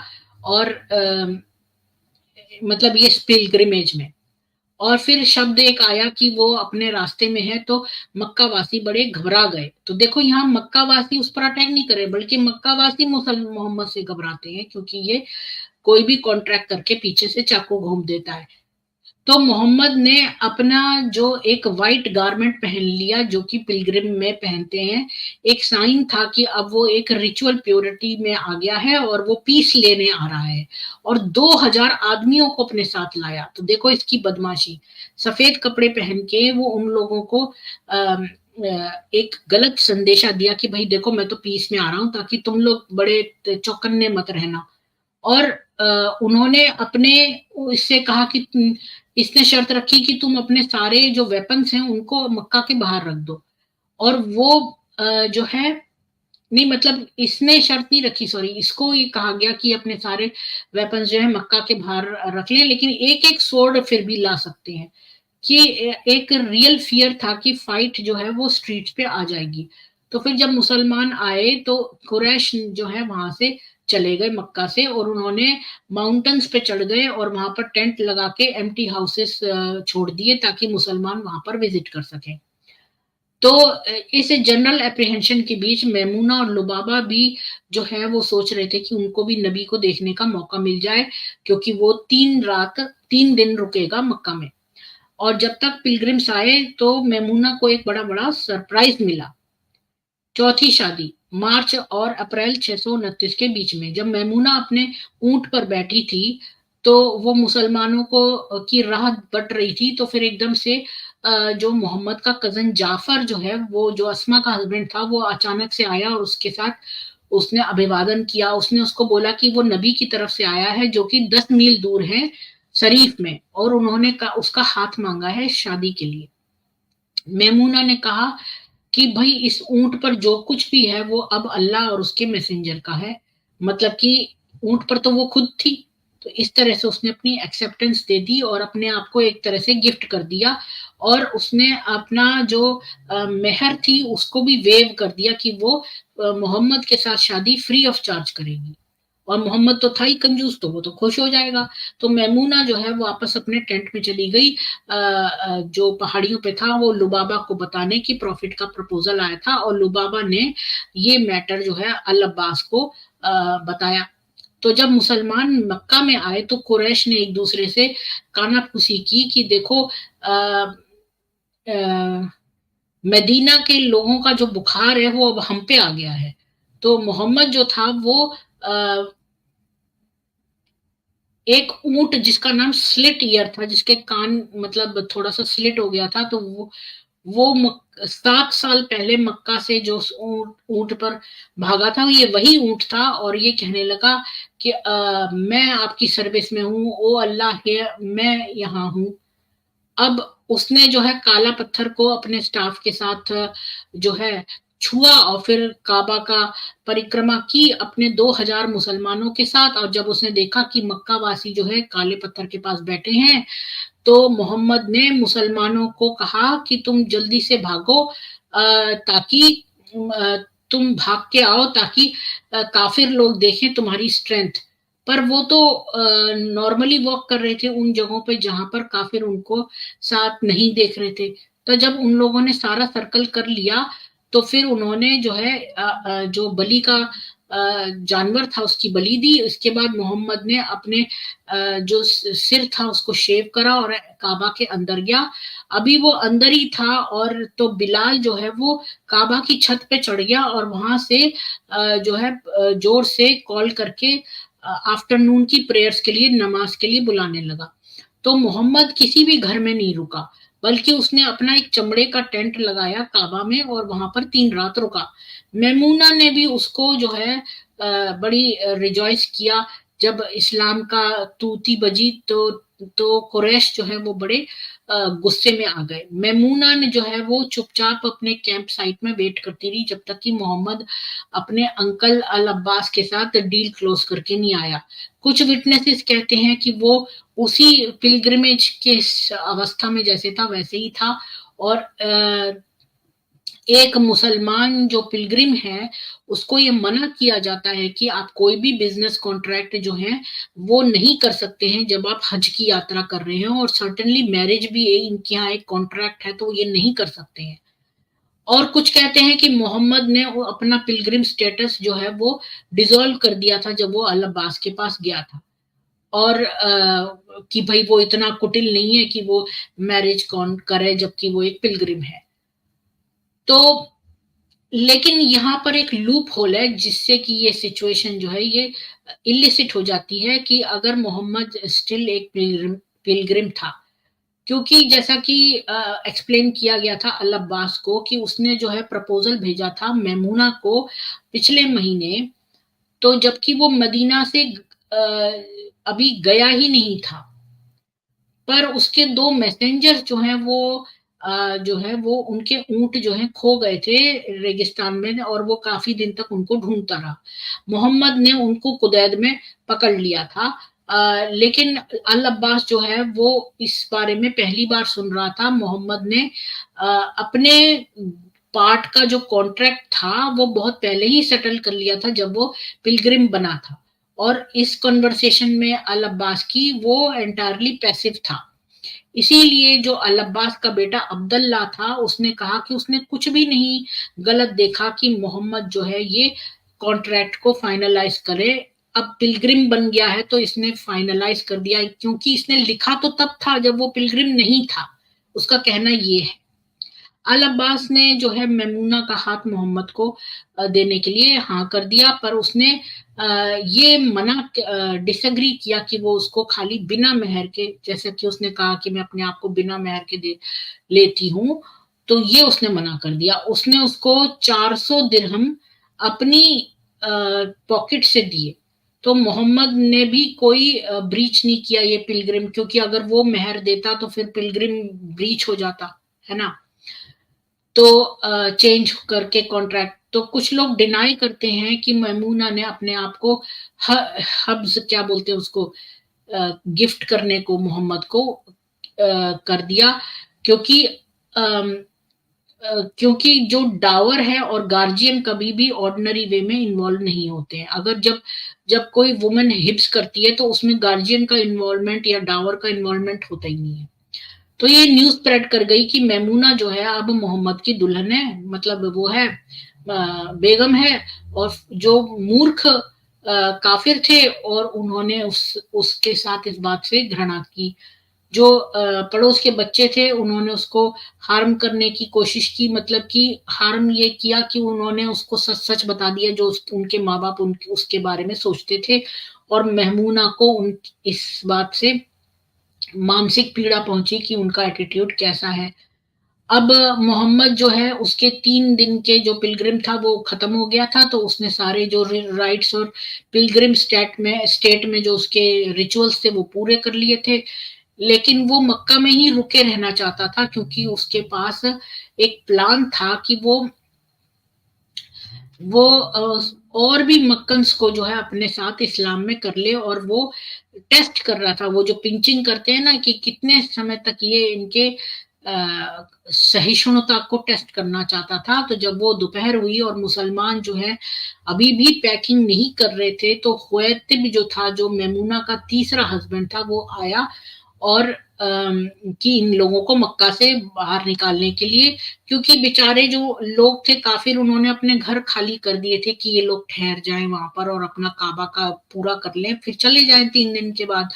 लेकिन ये तो पैकिंग ही नहीं कर रहे थे। तो फिर वो आया और उनको बोला कि तुम्हारा समय तो पूरा हो गया, तो अब तुम यहाँ से चले जाओ। तो मोहम्मद ने दोबारा से रीनेगोशिएट करने की कोशिश की कि मैं तुम्हें कोई नुकसान नहीं पहुंचाऊंगा अगर तुम मुझे यहाँ रहने दोगे, और मैं यहाँ पर अपना वेडिंग फीस्ट भी करना चाहता हूँ और मैं तुम लोगों को खाना दूंगा और तुम लोग मेरे गेस्ट रहना।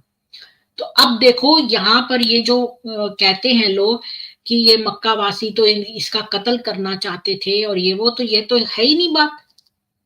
यहाँ पर तो ये लोग इसको भगा रहे हैं, लेकिन ये कह रहा है नहीं नहीं मैं यहाँ रुक के तुम लोगों को फ्री में खाना दूंगा।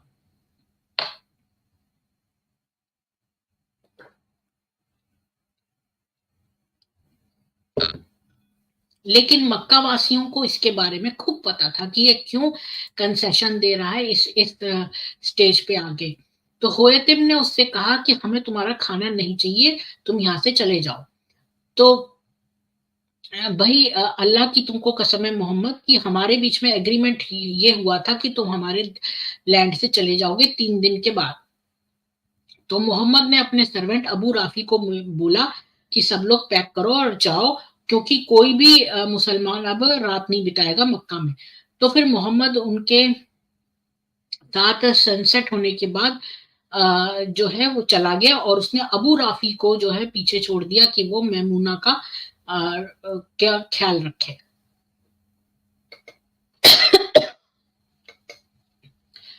अब ये अंधेरा था जब अबू राफी जो है उसने फाइनली एस्कॉर्ट करा मैमूना को और उसके साथ में आने वाली चीजों को मक्का से बाहर, क्योंकि वो अपने साथ बहुत सारी गुलाम लौंडियों को लेके गई। और अपने फाइनल जर्नी में सिटी के बाहर, और वो वहां से गुजरी, जिनको ये फूल्स कहती है, जो कि उसको बताते रहे कि वो क्या मोहम्मद के बारे में सोचते हैं। अबू राफी ने उससे कहा कि भाई मैं तो सोच रहा था ये आप पे अटैक करेंगे, पर उन्होंने नहीं किया, यानी कि मक्का वासी इतने अच्छे थे। जर्नी जो थी वो 10 मील की थी, पर किसी रीजन के लिए पूरी ही रात लग गई। फाइनली मैमूना जो है वो शरीफ वैली में आ गई, जहां पे मोहम्मद ने एक वेडिंग का टेंट लगाया हुआ था और वहां उसकी वेट कर रहा था। और वो उसको टेंट के अंदर ले गया और वो उसके पास बड़ी हैप्पी मेमोरीज हैं अपने पहले इंटीमेट एनकाउंटर की मोहम्मद के साथ। वो उस समय 57 का था और वो 36 की थी। अब कोई समय नहीं रह गया था सोने के लिए, तो उन्होंने शरीफ को सुबह जल्दी छोड़ दिया और फिर उन्होंने अपने बाद का जो रेस्ट ऑफ कैरावान को, मतलब जो जा रहा था, उसको पकड़ लिया, और जिसने कि कहीं और पर विश्राम किया होगा, क्योंकि उन्होंने नाइटफॉल तक अपनी जर्नी नहीं की थी। ये अप्रैल 629 की बात है जब मैमूना की ने अपनी मैरिड लाइफ मदीना में स्टार्ट करी। अब मैमूना और मदीना के बारे में हम मैमूना और मोहम्मद की मैरिड लाइफ के बारे में हम कल जानेंगे, कल नहीं सॉरी परसों, या जब भी नेक्स्ट टाइम। एक मिनट।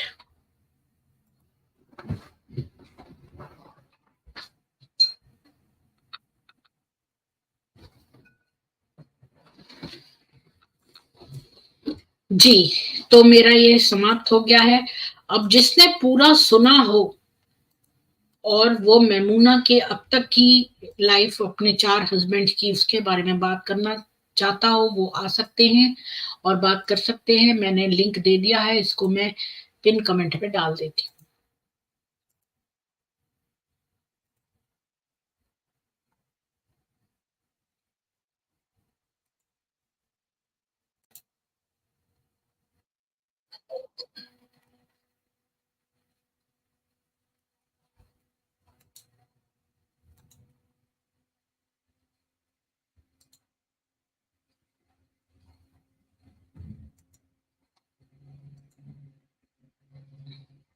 जी, तो मैंने जहां तक कमेंट लिए थे उसके बाद ले लेती हूँ, और जिसको बात करनी है वो।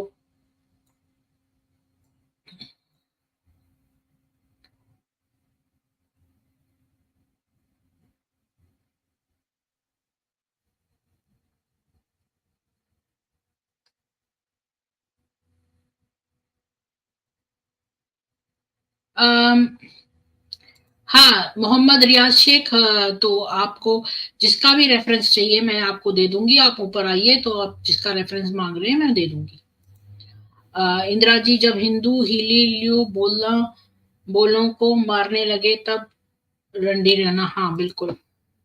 और हिंदू कभी नहीं मारते हैं, ऑफेंसिव अटैक कभी नहीं करते हैं। जय सनातन, हदीस आयत सब बताएंगे बुखारी से। किसी क्रिश्चियन ने नहीं चाहिए, पता नहीं क्या लिख रहे हैं, धन दौलत आम। जी बिल्कुल। हाँ बिल्कुल दूंगी मैं। रियाज शेख जी, मैं बिना रेफरेंस के बात ही नहीं करती हूँ, तो मैं आपको सिया सत्ता या कुरान में से रेफरेंस दूंगी, या फिर बायोग्राफी सीरत रसूल अल्लाह। क्योंकि सीरत रसूल अल्लाह ही बेसिक किताब है जिसमें कि मोहम्मद की बायोग्राफी दी है। एएमसी या एमडी पोपट के दीवाने, बिल्कुल। अम, तो आपको कैसे पता कि मेरे पास रेफरेंस नहीं है? मेरे पास हर चीज का रेफरेंस है।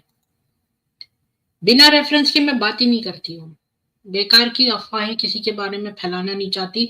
एक इंसान के बारे में तो कभी नहीं, और एक ऐसा व्यक्ति जो अपने आप को खुदा का बंदा कहता हो, यानी भगवान का कोई दूत कहता हो, उसके बारे में मैं बिना रेफरेंस के क्यों बात करूंगी भला?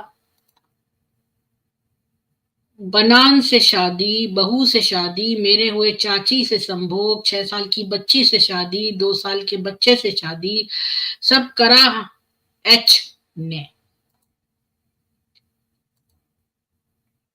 बिल्कुल।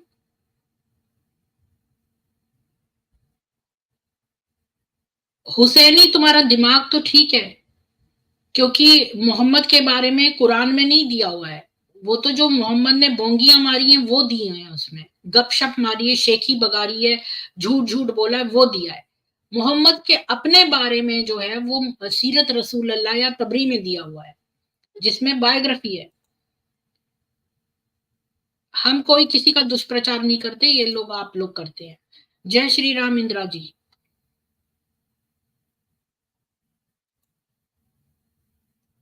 तुम हमेशा बिना क्रचिस के कोई बात ही नहीं करते। और ब्रह्मा जी का बॉडी स्प्लिट हो गया था, और आधा भाग जो है सरस्वती बन गया था, और वो मैंने ऑलरेडी मत्स्य पुराण से रेफरेंस दिखाया, एक स्ट्रीम बनाई है, उसको देख लो। जी बोलिए इंदिरा जी।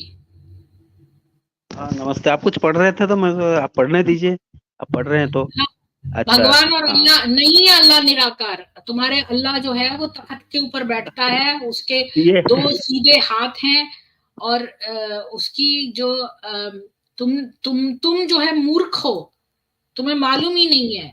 ये मूर्तियां नहीं है, जो विग्रह हैं ये। और तुम्हारे जो मुसलमान है वही मूर्तियां बेचते हैं, और वो खाली एक टूल है। तुम्हारा ईश्वर जो है वो निराकार है, तुम्हारा अल्लाह जो है वो साकार है। जय श्री राम आर जी। हाँ बिल्कुल, जय सनातन जी, आप ठीक कह रहे हैं। मैं ओपन अगर मैं रेफरेंस दूंगी तो क्या ये इस्लाम छोड़ेंगे, ये बता दें तो मैं दिखा देती हूँ रेफरेंस। बिल्कुल। ये कुछ नहीं छोड़ेंगे, इनका बिल्कुल, दिमाग ही इस्लाम खत्म है। दुनिया से खत्म हो हाँ, रहा है, मैं बता रही हूँ। हाँ, हाँ, जी। इस्लाम दुनिया से खत्म हो रहा है, बहुत सारे एक्स मुस्लिम्स हैं जो कि बन गए हैं, लेकिन वो अभी अपने परिवार के साथ जो है वो अभी इंडिपेंडेंट नहीं हुए हैं फाइनेंशियली, इसलिए वो बता नहीं रहे हैं, और उनको जान का खतरा भी है, ऐसी जगहों पर वो रहते हैं, इसलिए वो बता नहीं रहे हैं। क्या बोलते हैं इंदिरा जी? हाँ, तो यही मैं बोल रहा था, इन लोगों का दिमागी खतना हो चुका है, इसीलिए ये हर जगह जूता खाने के लिए पहुंच जाते हैं। और ये मानते नहीं, लेकिन अंदर अंदर में उनको सच सब कुछ पता है। अंदर हम्म। अंदर में इनको सब पता है, जब आप बोलेंगे तो सारा का सारा जो है वो देखेंगे, तो इनको सब पता है, लेकिन वो मानते नहीं, क्योंकि मान लेंगे तो फिर उनका क्या इज्जत रह जाएगा, बेसिकली बात है। और ये आते हैं बचाने के लिए। मतलब भाई, अल्लाह इतना अपंग है क्या? अल्लाह इतना अपंग है कि उसको बचाना जरूरी है? ये बताओ। और जी, सुवेद जी, आपको जय श्री हाँ, राम। जय सिया राम, राधे राधे, जय श्री कृष्ण। राधे राधे, जय सिया राम। बोलिए जी हुजूर। ये आपके लिए लिख जी रहे हैं कुछ। मैं, हाँ, समय मिला तो मैं आप लोगों के साथ जुड़ गया। अभी मुझे मालूम नहीं है कि क्या टॉपिक चल रहा था। टॉपिक तो ऐसा नहीं है, वो टॉपिक ऐसा है कि वो खास है, मैमूना 12वीं जो है वाइफ उसकी, मोहम्मद की, उसके बारे में बताया है अब तक की पूरी कहानी, जब उसके 4 हस्बैंड्स हुए और चौथा मोहम्मद था, उसकी पूरी कहानी बताई है। जी, इस विषय में मेरे को ज्यादा थोड़ा ही पता है, इसलिए मैं कुछ कह नहीं सकता इस बारे में। हाँ, नहीं, स्ट्रीम में पूरा बताया है सुबह जी। तो हाँ। ये देखिए, 55 साल में इनका शादी हुआ। ठीक है, 56 साल। एक को 56 साल है, दूसरे को 36 साल है। और एक ने तो 11 बीबी कर चुका था, दूसरे ने 300 ऑलरेडी कर चुका था। उनका क्या वो हनीमून क्या रहेगा उसका, ये बताइए। मोहम्मद आरिफ, हम क्या? मुसलमानों से नफरत नहीं करते हैं, हम जो है हाँ, मुसलमान तो विक्टिम्स हैं इस्लाम के। हम इस्लाम नाम की हाँ, इस सही बात है। अपवित्रता से नफरत करते हैं, झूठ इस्लाम से। से, झूठ से नफरत करते हैं। ये एक झूठ है, हम इस झूठ को नफरत करते हैं। ये एक मुस्लिम हाँ, आया है रैशनल हाँ, वर्ल्ड करके। जी बोलिए, रैशनल वर्ल्ड जी। सुनिए, ये इसका नाम है मुझे एस पता है इसका नाम क्या एस, है। हाँ। और शाहरुख। ये बोल शाहरुख। भी नहीं पाता ढंग से, बोल भी नहीं पाता ढंग से। उसको मैं मैं मंगलवार को आने देख, के लिए बोला था, आज आ गया। अब उसको सिंगल में लीजिए, प्रॉब्लम मैंने करेगा ये। लिया है, सिंगल में ही लिया हाँ, है। जी, जी, जी। रैशनल वर्ल्ड जी, बोलिए आपको क्या कहना है, जय श्री राम बोलिए। हाँ, जय श्री राम जी। जी कहिए। जी। वो ब्रह्मा जी ने सरस्वती पर बलात्कार किया था, हाँ, उसके नहीं किया बारे था, में आप कुछ रेफरेंस लेकर आओ ना इस बात का। आप इस नहीं, बात का रेफरेंस मैडम, लेकर आओ, और मैडम, आज इसका तो जवाब स्ट्रीम इस पर है ही नहीं, तो एक आप मिनट में बोलता रेफरेंस हूँ। लेकर एक मिनट में नहीं, बोलता हूँ कोई ना। इंदिरा जी कोई जरूरत नहीं, नहीं है, नहीं, मैंने थोड़ा सा। बहुत इंदिरा सारे। जी को बोलने नहीं, नहीं, दीजिए, थोड़ा सुनेगा कोई सा ना, भी बोलने दीजिए सुनेगा इनको। ना, कोई सुनेगा ना। बुरी बात नहीं इंदिरा बोलिए। हाँ, सुनेगा ना। जी जी कोई कोई जैसे इंदिरा जी सुनेगा कुछ ना। जी आप जी बोल। सुनिए, हाँ, मैं इंदिरा बोल रहा जी हूँ ना। कोई इसको जो शब्द ना जरूरी है बोलिए। वही बोल रहा हूँ। इसको जो नहीं, जरूरी है कोई वही बोल रहा हूँ ना। शब्द मत जैसे बोलिए। कासम ने जैसे कासम ने आपने बेटी की पे किया था, वही। हाँ, मजा आ गया तेरी। कौन मजा आ कासम? गया। और कहते हैं, हाँ, कासम कौन है ढूंढ ले। तारीख तबरी पढ़ ले, कासम कौन है पता चल जाएगा। कुछ तो अपना भी नहीं पढ़ता साले। कौन कासम? अपना भी नहीं पढ़ता तू। कौन अपना तो पढ़ ले। साले खुद कौन का पढ़ के कासम? इंदिरा जी खुद का पढ़ के शांत आया हो कर। जाइए। इंदिरा जी कोई बात नहीं है, हाँ, सुनिए। तेरे। हाँ, रैशनल वर्ड जी, आप जो भी बोलते हैं उसका रेफरेंस लेकर आइए। हाँ। नहीं, वो किताब में आप लिखा हुआ रेफरेंस है। लेकर आइए ना, आप रेफरेंस मैडम, लेकर आइए। एक और पॉइंट रेफरेंस बोल दूं उसको। एक और रेफरेंस पॉइंट बोल दूं। क्यों अपनी जबान कासम। मत खराब करिए, नहीं, हमको नहीं, वो अपनी सुनिए जबान ना। उसको उसको सुनने दीजिए ना, उसको मजा आ रहा है सुनने के लिए, आप क्यों सुनने दीजिए। वो कासम वो है जो बाप मरने के 4 साल बाद पैदा हुआ था। उसका अम्मी ने 50 लोगों के साथ करा था, तो वो पैदा हुआ था। ठीक है। वो भी तारीख तबरी में लिखा है। रिफ्रेश लाइए, तारीख रिफ्रेश तबरी में लाइए, पढ़ ले। तारीख तबरी में पढ़ ले। रिफ्रेश तारीख लाइए, तबरी। तारीख, रिफ्रेश हाँ, रेफरेंस लाइए, दिया ना तू, तारीख तबरी पढ़। तारीख तबरी पढ़ ले, रिफ्रेश। उसमें सब कुछ है। रेफरेंस, रेफरेंस, रेफरेंस सब मिल जाएगा। तारीख तबरी में पढ़ ले। पढ़ ले तारीख तबरी में। अच्छा, मैं मुतलिया इनको पाकिस्तान रिमूव पढ़ के कर आ गया देती हूँ, इनके चुतिया। पास हाँ, मेमूना के लिए कुछ भी नहीं है कुछ नहीं कहने है, को। कुछ भी नहीं है। इसका कुछ भी नहीं है, ये दिमागी अपंग है, ऐसे आ जाता है मुंह उठा के हर जगह। कल हम भजन कर रहे हैं, उसमें ये आ गया, मतलब अच्छा। मैं उसके भगा दिया, मतलब कोई चल बात यहाँ से। नहीं इंदिरा जी, देखिए ईश्वर ने हाँ इसको गाइड किया है कि ये इस प्लेटफॉर्म पे आए और जो है सच्चाई को जाने, तो हमें इसको मदद करनी चाहिए कि ये सच्चाई जाने और सनातन में वापसी करे। ठीक है ना सही बात है, रैशनल जी? सही बात है। तो आप जो है वो सनातन में वापसी का मैं आपको जो है दावत देती हूँ। जी इसलिए तो आया हूँ, जो मेरा सवाल है उसका जवाब ही नहीं मिल रहा। तो आपका जो सवाल है मैं उसका जवाब, आप जो बात कह रहे हैं पहले उसका प्रूफ लाइए। पहले जब भी आप किसी के ऊपर कोई आक्षेप लगाते हैं कोई, तो आपको उसका प्रूफ देके लगाना चाहिए ना। तो हमारे पास तो सारे प्रूफ है, हम तो अपने प्रूफ के साथ बोल रहे हैं। तो आपके पास अगर प्रूफ है तो लेकर आइए, तभी बोलिए। पहले प्रूफ लाइए फिर बोलिए। हमारे को जो भी ऑब्जेक्शन है हम आपको उसका प्रूफ दिखाएंगे, और हमने अगर दिखा दिया आपको प्रूफ तो फिर आपको इस्लाम छोड़ना पड़ेगा। जी जी ठीक है? ठीक है ठीक है। ठीक है, जय माता दी। जय माता। जय श्री राम। ठीक है, जय श्री राम जी। बोलिए सुवेद जी, आपको कुछ बोलना है तो। मुझे इनसे ये कहना है कि चलेगा इतना। अच्छा कोई चलिए, नहीं, बात पीछे तो सुन रहे होंगे ना। हाँ हाँ हाँ, नहीं सुन नहीं, रहे पीछे नहीं है, वो ड्रॉप हो गया है, नहीं वो नहीं, नीचे है, नीचे होगा, नीचे होगा, नहीं है। नीचे नहीं है तो कोई बात नहीं, कोई और सुन लेगा। आप बोलिए जी, आप बोलिए।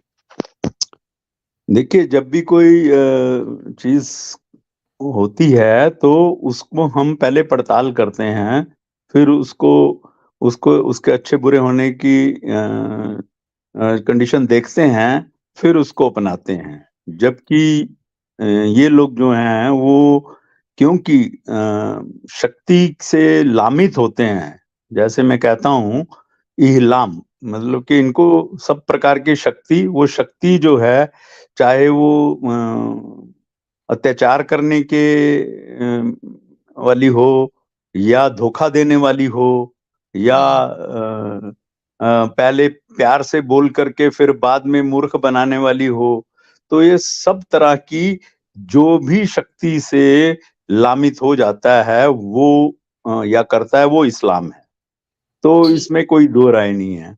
तो जब ऐसा है तो ये लोग जो हैं इनका जो मन बुद्धि और मनस के जो किवाड़ हैं वो ये बंद कर देते हैं, तो ये अपंग तभी हो जाते हैं। तभी ये बुत कहते हैं। बुत मतलब जो जिससे कुछ प्रकट ही नहीं होता, तो ये बुत कहते हैं, और उससे रिलेट हो जाते हैं। जैसे अंधविश्वास होता है, अंधविश्वास को आप वैसे ही मान लेते हो, क्योंकि आप नहीं कहते कि, ये नहीं चेक करते कि ये सही है कि गलत है। बस इसने कह दिया, उसने कह दिया, या माँ बाप ने कह दिया, गुरु ने डंडा दे करके कह दिया, या तुम्हारे ये नबी ने कह दिया, तो उसको मान लो बस, और उसके आगे कुछ नहीं है। और ईमान क्या है? उसकी शक्ति को मानना है। तो ईमान लाना जो है, ये कोई बहुत अच्छी बात नहीं है। तो जब आप कहते हो मैं ईमान लेके आता हूं, तो ईमान और आस्था में जमीन आसमान का फर्क है। तो जी जो सुवेद ईमान जी, लाता है, हाँ, मैं वो ये कह रही शक्ति थी से कि डर कर अगर लाता हम है। ऐसा करते हैं कि अगर आप आ गए हैं तो मैं इस स्ट्रीम को एंड करके एक और स्ट्रीम अभी खोल देती हूँ, तो उसमें आपसे जो लोग क्वेश्चंस पूछना चाहते हैं वो पूछ लेंगे आके। जी, ऐसा कर क्योंकि वो सकते हैं आप। हाँ, ऐसा कर सकती अच्छा हूँ मैं, क्योंकि जी, अभी बहुत अच्छी ये बात है टॉपिक तो जी। मेमूना का है ना, तो ये टॉपिक हाँ, उसमें मिक्स ना करें। ये तो रहने मैं दीजिए, हाँ, ये रहने दीजिए हाँ, मैं जी। स्ट्रीम को क्लोज कर हाँ, देती हूँ, तो मैं आपको अगले का लिंक दे देती हूँ। तो इंदिरा जी, अच्छा, आपको लास्ट में कुछ कहना नहीं है मैं, मेमूना के लिए? हाँ, मेमूना। नहीं मैमुना के, हाँ वही मैं बोल रहा था। तो एक तो 55 साल का, एक 56 साल का, एक 36 साल का। शादी ये तो बिल्कुल ही शादी नहीं, ये आपस की फायदा के जोड़ जोड़ गठजोड़ है, आपस की फायदा है। वो सोचा कि ये हाथ में आ जाएगा तो बहुत लोग मेरे संबंधी बन जाएंगे, और ये लेडी समझ रहा है कि ये तो काफी फेमस हो गया, और बहुत इम्पोर्टेंट लोग बात इसको ये है फॉलो कर, इंदिरा जी हाँ कि जी ये गया था पिलग्रिम पे, और जी पिलग्रिम के जी जी। समय इनको कोई कॉन्ट्रैक्ट करना नहीं होता, और मैरिज भी इनका एक कॉन्ट्रैक्ट है। और जब ये वहां गया पिलग्रिमेज के लिए 3 दिन के लिए, तभी इसने ये कॉन्ट्रैक्ट कर लिया इसके साथ शादी का। अब इसको ये तरह तरह से मिटाने की कोशिश करते हैं कि कॉन्ट्रैक्ट पहले लिखा गया था, इसने अपने आप को हिब्स कर दिया था, प्रॉफिट को अपने आप को दे दिया था। पर सच्ची बात यह है कि इसने कॉन्ट्रैक्ट किया, और वो भी उन दिनों में हज के टाइम पर, जबकि वो अलाउड नहीं था कॉन्ट्रैक्ट करना हज के समय। ये तो सारे सारे झूठ करके करते हैं ना, कौन सी चीज इनका सीधा है, सच है? सारा का सारा झूठ ही झूठ है, झूठ का पुलिंदा है, बस यही है। शुरू से एंड तक झूठ ही झूठ है, झूठ है, सब कुछ झूठ है। जब जी बाप का नाम ही झूठ है, बाकी चीजों का क्या है? जी। तो मैं सब अब्दुल लोगों से अल्लाह अब एंड अल्लाह में था ना, कहती हूँ। अब्दुल जी, अल्लाह था ना, वो अब्दुल अल्लाह था, बाप का नाम ही झूठ है, और बाप वो भी भी नहीं है वो। बाप था नहीं पता नहीं असली। कौन बाप है। पता नहीं कौन हाँ, बाप है। चलिए, इंदिरा हाँ, अब इंदिरा जी, बंद मेरे करिए। पास तो एक और जी, हदीस भी हाँ है हाँ, जो, सब पता है मुझे सुनिए। जी। वो ये कि एक एक कबीला था जिनका बच्चा किडनैप हो गया था, और वो बाद में कहते थे कि ये मोहम्मद ही उन कबीले का खोया हुआ बच्चा है। तो ये भी एक बात ये, ये भी झूठ है, ये हाँ, भी झूठ ये है, भी एक सब हमारे झूठ पास है, सब इंफॉर्मेशन झूठ है, मिली है। झूठ अच्छा, ही झूठ है। तो अच्छा, मैं थोड़ा बाहर जाऊंगा, मैं थोड़ा बाहर जाऊंगा, आप दोनों को मैं प्रणाम आप भी करता तो हूँ। कंडक्ट हाँ, करेंगे सुवेश जी के नहीं साथ। नहीं, मैं कुछ काम है, मैं निकल जाऊंगा अभी। मैं इसे यही बोल रहा था, तो मैं आप अभी नहीं निकल। होंगे फिर सुवेश जी के नहीं साथ नहीं अभी? नहीं नहीं, कल होगा, थर्सडे को होगा। अच्छा, तो कल रख लें फिर सुवेश जी के साथ। हाँ हाँ, कल रख लीजिए, कल रख लीजिए, कोई बात। ठीक है। तो सब लोगों से हाँ, मैं सनातन। कहूंगी कि जितने हाँ, 25 लोग देख रहे हैं, एटलीस्ट 25 लाइक्स तो होने ही चाहिए। तो प्लीज लाइक कर दीजिए, वीडियो को लाइक करने से ही ना अरे यूट्यूब उसको मैडम, लाइक रिकमेंड। लाइक 43 से ऊपर हो चुके हैं, मैं बताता हूँ कितना है। अच्छा 43 से ऊपर है, 80 के ऊपर होंगे मुझे लग रहा है। एक सेकंड रुकिए ना, अच्छा। बताता हूँ। तो शेयर भी कर दीजिए, लाइक भी कर दीजिए। हाँ, और एक सेकंड। जिन्होंने अभी तक सब्सक्राइब नहीं किया, चैनल सब्सक्राइब करके ऑप्शंस में जाके ऑल हाँ, नोटिफिकेशंस को ऑन कर दीजिए। 43 लाइक्स हैं अभी। जी, जी। ठीक है, और अच्छा, होंगे, कोई मुझे बात नहीं। नीचे से लिखकर बताइए कि कितने लोग चैटिंग चाहते हैं अभी, 44। और नहीं तो कल। अच्छा, 44 लाइक्स हो गए अभी। अरे सारे जो लोग लाइक नहीं किए अभी तक, लाइक कर दीजिए, जल्दी जल्दी।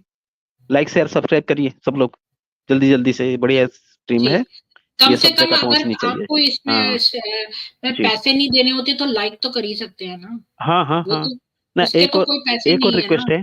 जी। बिल्कुल बिल्कुल, लाइक करिए, बीच बीच में लॉब का सिंबल है, लॉब उसको भी दबाइए। और जब आड आ जाता है, थोड़ा आड को भी देख लीजिए, 1-2 मिनट देख लेंगे तो उसमें भी काफी सपोर्ट आ जाएगा। वो थोड़ा रिक्वेस्ट है, इतना रिक्वेस्ट, इतना आप कर दीजिए, इसमें आपको कोई खर्चा नहीं है, तीनों में कोई खर्चा नहीं है। अभी तो मैं और अपनी जेब से हाँ भरती हूँ इसके पैसे, हाँ, लेकिन वही मुझे तो कोई बोल रहा हूँ। प्रॉब्लम नहीं है इसमें। लेकिन कम से कम लाइक नहीं नहीं आप नहीं, करिए, बस इतना है। नहीं नहीं, आप कुछ आएगा तो फिर आप और भी बढ़ा सकते हैं ना इसको। आता है तो आप ही ऊपर और बढ़ा सकते हैं। सपोर्ट आए, अच्छा है। तो ठीक है। क्या फोन तो पे फिर करके हम रखिए। ये जो चैट है ये हम कल करेंगे हाँ, फिर, बंद कर देना, कल करेंगे, आज कल, नहीं करेंगे जी। ताकि इंदिरा जी इसको कंडक्ट कर सके। हाँ जी जी, विनय सिंह मान अभी आए हैं, बिपिन बाजपेयी जी और विनय सिंह मान अभी आए हैं। तो आप दोनों को स्वागत है, लेकिन अभी हम स्ट्रीम बंद कर रहे हैं जी। जी। हाँ, तो सभी लोगों को माता दुर्गा, सारे सनातनियों को माता दुर्गा जो है अपना आशीर्वाद दें, और उनको सुरक्षा दें, स्वास्थ्य दें, और उनके ऊपर सुखों का वर्षण करें। और कल फिर मिलेंगे सामवेद में। जय माता दी।